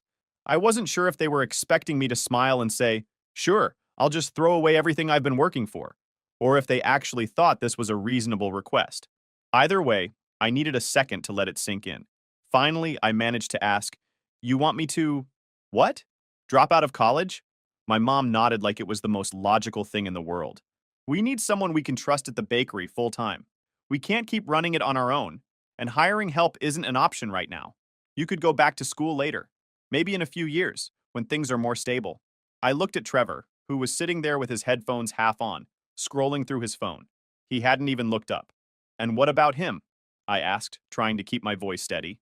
"Why can't he help?" My dad jumped in before my mom could answer. "Trevor will help, eventually, but he's still young. He hasn't figured out yet what he wants to do." I couldn't believe what I was hearing. "He's only 2 years younger than me," I pointed out. "Why does he get time to figure things out, but I don't? Why do I have to give up everything while he just hangs out?" Trevor finally looked up, smirking like this whole thing was some kind of joke. "I'm not really cut out for the bakery life," he said casually. "I've got bigger plans." I turned back to my parents, waiting for them to say something. Anything that made sense. Instead, my mom gave me this look, like she was disappointed I wasn't immediately on board. "You know how much the bakery means to this family," she said. "We've sacrificed so much to keep it running and provide for you. It's time for you to give back." "Give back?" I repeated, my voice rising a little. I've been working hard to build a future for myself. I've been paying for part of my own tuition, working part-time, keeping my grades up, and now you want me to just throw it all away because Trevor isn't ready? How is that fair? My dad's face darkened. This isn't about fairness, he said sharply. It's about family. The bakery is our legacy. Without it, we have nothing. I felt my stomach twist. Then hire someone, I said, trying to keep calm. You don't need me to do this. There are plenty of people who'd love a job. My mom shook her head. We can't afford to hire anyone right now. Things are tight. But if you come back and help, we can turn things around. We're not asking you to do this forever, just until we're back on our feet. I felt a surge of disbelief. So you expect me to drop out of college and work for you without even getting paid? How does that make any sense? I asked, my voice rising slightly. My dad's face flushed with anger. You're so selfish, he snapped. We've done everything for you. Paid for your education, put food on the table, gave you a roof over your head, and now, when we need you, you're turning your back on us? You think the world owes you something just because you're in college? That's when it hit me. They'd already made up their minds. This wasn't a discussion. It was an ultimatum. They weren't looking for my input. They were just waiting for me to fall in line. I'm sorry, I said, my voice trembling as I fought to steady it. But I'm not dropping out of college. I've worked too hard to get here. I'm not giving that up. My dad's expression hardened. If you don't want to be part of this family, that's your choice, he said coldly. But if you walk away now, we're done supporting you. Do not expect from us the tuition. No more rent and no more anything. You're on your own. They knew I couldn't easily pay the rest of my college fees on my own. But I swallowed my fear. This was too big a demand to roll over and comply. I looked at my mom, hoping for some kind of reassurance. Some sign that she didn't agree with him. But she just nodded. She looked disappointed. We sacrifices so much for your education already, she said. This is the least you could do in return. Trevor, of course, couldn't resist throwing in his 2 cents. Guess you're not as reliable as they thought, he said with a smirk. I ignored him. My hands were clenched into fists, and I could feel this knot in my chest that wouldn't go away. But I wasn't going to back down. I'm not dropping out, I said again, this time more firmly. The room went quiet. My dad's face was like stone, and my mom looked like she might cry. Trevor just leaned back in his chair, looking smug. Finally, my dad stood up, his voice low and steady. If you leave this house without agreeing to help, don't bother coming back, he said. I stared at him for a moment, trying to process what he'd just said. I stood up too. Fine, I managed to say, voice trembling. With those words hanging in the air, I just walked out of the house. I didn't even bother saying goodbye. My dad's cold glare followed me all the way to the door, and my mom didn't say another word. I think part of me was waiting for her to call me back, to say they didn't mean it, but she didn't. The second I stepped outside, it felt like the weight of the whole conversation hit me. My heart was racing, and my hands were shaking. I didn't really know where to go or what to do. All I knew was that I couldn't stay there, not after everything they'd just said. I ended up driving to my friend Marcus's apartment. We'd been close since high school, and he was the kind of guy you could count on when things went sideways. When I showed up at his door, he took one look at me and immediately knew something was wrong. He opened the door and stepped aside. He looked concerned about me. I walked in, dropping my bag by the couch, feeling the weight of exhaustion settle over me. Without needing much explanation, he immediately offered his support, telling me I could stay as long as I needed. His reassurance a small but much-needed relief in that moment. That night, I barely slept. My mind was racing with questions and worries. How was I going to pay for school without my parents' help? What about rent? Groceries? And what about my stuff? Most of my things were still back at the house. I couldn't just leave everything behind. The next morning, I decided I had to go back. I wasn't planning on staying long, just enough time to grab my essentials. Marcus offered to come with me, but I told him I'd be fine. I didn't want to drag him into the mess. When I pulled into the driveway, my stomach was in knots. I felt I didn't belong to that house anymore. I walked in without knocking, because I wasn't in the mood to wait for anyone to let me in. My mom was in the kitchen, flipping through some paperwork. She looked up when she saw me, her expression a mix of surprise and disappointment. Have you come to your senses? She asked, setting the papers down. I ignored the question and said, I'm just here to grab my stuff. Her face fell a little, but she didn't argue. You know, we're only doing this because we care about you, she said. I didn't respond. I just headed to my room and started packing. As I stuffed clothes into a duffel bag, my dad appeared in the doorway. He leaned against the frame, watching me like he was waiting for me to crack. I kept packing. I don't see how staying here and giving up everything I've worked for is the better option, I said without looking at him. You think you're too good for this family now? He shot back. It's not about being too good, I said, zipping up the bag. It's about not throwing away my future because Trevor doesn't want to help while he has nothing to do. At the mention of Trevor, my dad's expression darkened even more. Your brother needs time, he said sharply. He's not ready for this kind of responsibility. And I am? I asked, turning to face him. You're willing to let me give up everything, but he gets a free pass? How is that fair? He didn't have an answer for that. Instead, he just shook his head and walked away, muttering something under his breath. As I was about to leave, Trevor finally made an appearance. He was coming out of his room, earphones still dangling around his neck, and gave me one of his trademark smirks. Leaving already? He asked. I didn't answer. I was not in the mood for his nonsense. Well, don't let the door hit you on the way out, he said, laughing. I turned to him, my frustration boiling over. You know, this is your mess too. Maybe if you actually stepped up for once, none of this would be happening. He rolled his eyes. Not my problem. I didn't have the energy to argue with him. I slung my bag over my shoulder and headed for the door. My mom was waiting in the hallway, tears in her eyes. If you leave now, don't expect us to help you anymore, she said, her voice trembling. Remember, no tuition, no rent, nothing. You'll be on your own. I figured as much, I said, trying to keep my voice steady. With that, I walked out. The drive back to Marcus's place was quiet, but my brain wouldn't shut up. I kept replaying the whole mess with my parents, second-guessing every word I said. Sure, I knew I made the right call by standing my ground. There was no way I was throwing away everything I'd worked for. But, honestly, I was scared out of my mind. What if I couldn't keep up with rent or tuition? What if this whole thing backfired? The idea of being completely on my own for the first time felt way more real now, and it was terrifying. By the time I pulled into Marcus's driveway, I realized my hands were gripping the wheel like it was the only thing holding me together. For now, I just need a moment to breathe and figure out what comes next. I'll keep you guys updated. Update 1. Hey everyone, I thought I'd post an update since things have gotten even messier since the last time I shared. I'm still processing everything, but writing it out here helps me think straight, so thanks for reading. After leaving my parents' house with everything I could grab, I crashed at Marcus's place for the night. I didn't have a solid plan yet, but I knew one thing for sure. I wasn't going back. No way was I giving up my future to clean up their mess. Well, the next day, my parents wasted no time making good on their threats. When I woke up, I realized my phone line had been cut off. I couldn't call or text anyone until I got a prepaid plan set up. On top of that, my rent payment bounced because my mom had apparently canceled the auto pay they'd been handling. It was like they wanted to remind me at every turn that I was on my own now. It felt petty and calculated, like they were trying to make me second-guess my decision. I won't lie. It worked for a second. There was a moment where I thought, maybe it's easier to just go back and do what they want. But then I remembered the way my dad looked at me, like I'd failed him, and the way Trevor smirked, as if he knew I'd eventually cave and save the day. That snapped me out of it. I scrambled to figure things out. First, I went to a nearby store and got a cheap prepaid phone plan. It wasn't great, but at least I had a way to communicate again. Then I started going through all my bank accounts and other bills to make sure my parents couldn't mess with anything else. I didn't realize how much they had access to until I started digging. It was overwhelming, but I couldn't afford to miss anything. By the end of the day, I'd managed to untangle most of it. Rent, utilities, my car payment, all of it was now in my control. It felt like I was cleaning up after a storm, but at least I was making progress. The bigger issue for me at that time was money. My part-time job at the diner barely covered groceries and textbooks before all this happened.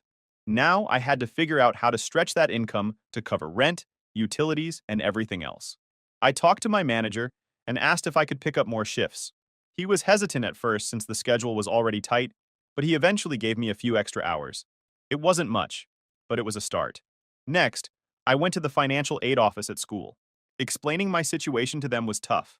I hated feeling like I was begging for help, but they were surprisingly understanding. The advisor I spoke to helped me apply for an emergency scholarship and a small personal loan. It wouldn't cover everything, but it eased some of the pressure. Meanwhile, my parents started blowing up my social media. Since they couldn't reach me by phone anymore, they sent me a barrage of messages through Facebook and Instagram. My dad's messages were short and to the point. You're being selfish. Come back and fix this mess. My mom's were all about family and how I was tearing them apart. And then there was Trevor. He only sent one message, but it was enough to make my blood boil. "You're so stupid for not taking the easy path," he wrote. "You're just making your life harder for no reason." Easy path? This guy had the nerve to call it easy when he hadn't done a single thing to help the bakery. He had no idea what it was like to juggle school, work, and now all these unexpected bills. He was sitting at home, doing nothing, while I was out here trying to keep my head above water. To make things worse, my parents started spreading their version of events to the extended family. I found out through an aunt that my dad had been telling people I'd abandoned the bakery and left them in a tough spot. He painted me as this ungrateful kid who didn't care about the family or our legacy. My aunts and uncles on my dad's side completely bought into my parents' version of the story. They started messaging me, saying things like I needed to step up and do the right thing for the family. It was frustrating but not surprising, considering how close they are to my parents. A few cousins, though, were more skeptical and reached out to hear my side of things. I told them the truth. My parents wanted me to throw away my future so I could bail out Trevor, who wasn't even willing to lift a finger to help with the shop. Some of them believed me and said they understood, but others still seemed to think I was the selfish one, which stung more than I expected. It was exhausting. I felt like I was fighting battles on every front, financially, emotionally, and even with my own family's perception of me. I tried to stay focused on what I needed to do, but there were moments where it felt like too much. At one point, I overheard Marcus on the phone with someone explaining my situation. When he hung up, he turned to me and said, "You know, you're doing better than most people would in your shoes." I didn't feel like I was doing well at all, but hearing him say that helped a little. Over the next few days, I started piecing together a plan. I made a strict budget and cut out every unnecessary expense. No more takeout, no streaming services, nothing that wasn't essential. I started looking into other part-time jobs that might pay better or give me more hours. Even with all that, it was clear I wasn't going to make it through the semester without some serious sacrifices. Tuition was still looming over me, and while the emergency scholarship and loan helped, they didn't cover everything. My parents kept sending messages, though the tone shifted slightly. My dad's messages stayed firm and demanding, but my mom's became more desperate. She wrote things like, "Trevor isn't handling the pressure well," and "We really need you to come back before it's too late." They made it sound like the bakery was on the brink of collapsing. I don't know if that was true or just another manipulation tactic, but either way, it didn't change my decision. For now, I'm holding my ground and figuring things out step by step. I'll update you all again when I've got more to share. Thanks for sticking with me through this. It means a lot. Update 2. Hey guys, back with another update. Things have taken a wild turn since the last time I posted. I'm still trying to wrap my head around some of it. So, picking up where I left off last time, I was scrambling to figure out how to stay afloat after my parents completely cut me off. So far, I'd managed to sort out my rent and switch to a prepaid phone plan, and I was juggling extra shifts at the diner while trying to keep up with classes. It was rough, but I was determined to make it work. But over the past few weeks, I've been hearing more about what's going on back at the bakery, and let's just say it's not looking good. From what I've gathered through friends and people in town, the bakery is on the verge of collapsing. Apparently, my parents are struggling to keep up with everything. The shelves aren't stocked like they used to be, and customers are noticing the decline in quality. One of my friends, Chloe, who drops by the bakery occasionally, told me that the vibe there has completely shifted. My parents seem stressed all the time, snapping at each other and at customers. She said it feels like they're barely holding things together. At first, I thought it was just the natural consequence of them losing an extra pair of hands. I mean, I did a lot when I helped out, so it made sense that they'd be struggling without me. But then I started hearing whispers about some bigger issues, financial problems, unpaid invoices, and even rumors that they might be in debt. It was hard to hear, honestly. Despite everything that's happened, I don't want to see the bakery fail. It's been a part of my life for as long as I can remember, and I know how much it means to my parents. But as more details started coming to light, I realized there was a lot more going on than I initially thought. Things got really messy. One day, Chloe mentioned seeing a notice posted on the bakery's door about a missed payment. She couldn't tell what it was for exactly, but it seemed serious. That got me curious, so I started digging around a little. I didn't want to ask my parents directly, no way was I opening that can of worms, but I did some snooping online and even asked a few mutual connections if they'd heard anything. Eventually, I stumbled across something that made my stomach drop. It turns out my parents had taken out a massive loan a while back, using the bakery as collateral. The loan itself wasn't entirely surprising. I mean, small businesses do that sometimes. But what caught my attention was why they did it. At first, I thought it was just to keep the bakery running. Maybe they needed extra funds to cover supplies or expand the business. But then I found out the real reason: Trevor. Apparently, my parents weren't just trying to save the bakery, they were trying to fund some big secret plan for him. From what I can piece together, Trevor had convinced them he had these big plans and brilliant business idea. He wanted to start his own high-end gaming cafe. I don't even know how they listened to him. He had no real experience or qualifications to back it up. He's just cobbled together buzzwords and flashy ideas from things he's seen online, assuming they'll make him rich. I found out about this when I came across some documents at Chloe's place. Long story short, she has a friend who used to work with my parents, and they shared some old paperwork that got left behind. One of the documents was a loan application that mentioned Trevor's name and outlined his vision for a new business. It gets worse. The loan wasn't just tied to the bakery, they had also mortgaged part of their home to secure the funds. They were banking everything on Trevor's so-called big plans. I couldn't believe it. They were willing to risk their entire livelihood to support his dream, even though he'd never shown any real responsibility or commitment to anything. Looking back, it all started to make sense. The pressure they were putting on me to quit school and help at the bakery wasn't just about preserving the family business, it was about covering for Trevor's failure. They needed me to step in and keep the bakery running while they funneled money and resources into his project. I don't know why they didn't just tell me up front. Maybe they were embarrassed, or maybe they thought I'd refuse outright if I knew the truth. Either way, it felt like another betrayal. They were willing to throw my future under the bus to prop up Trevor, and they didn't even have the decency to be honest about it.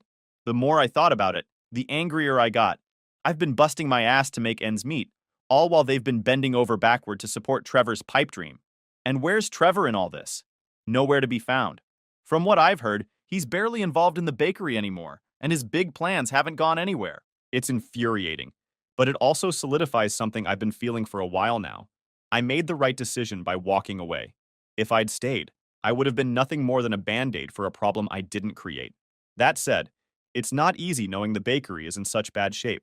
Like I mentioned earlier, it's been a huge part of my life, and I know how much blood, sweat, and tears my parents put into it over the years.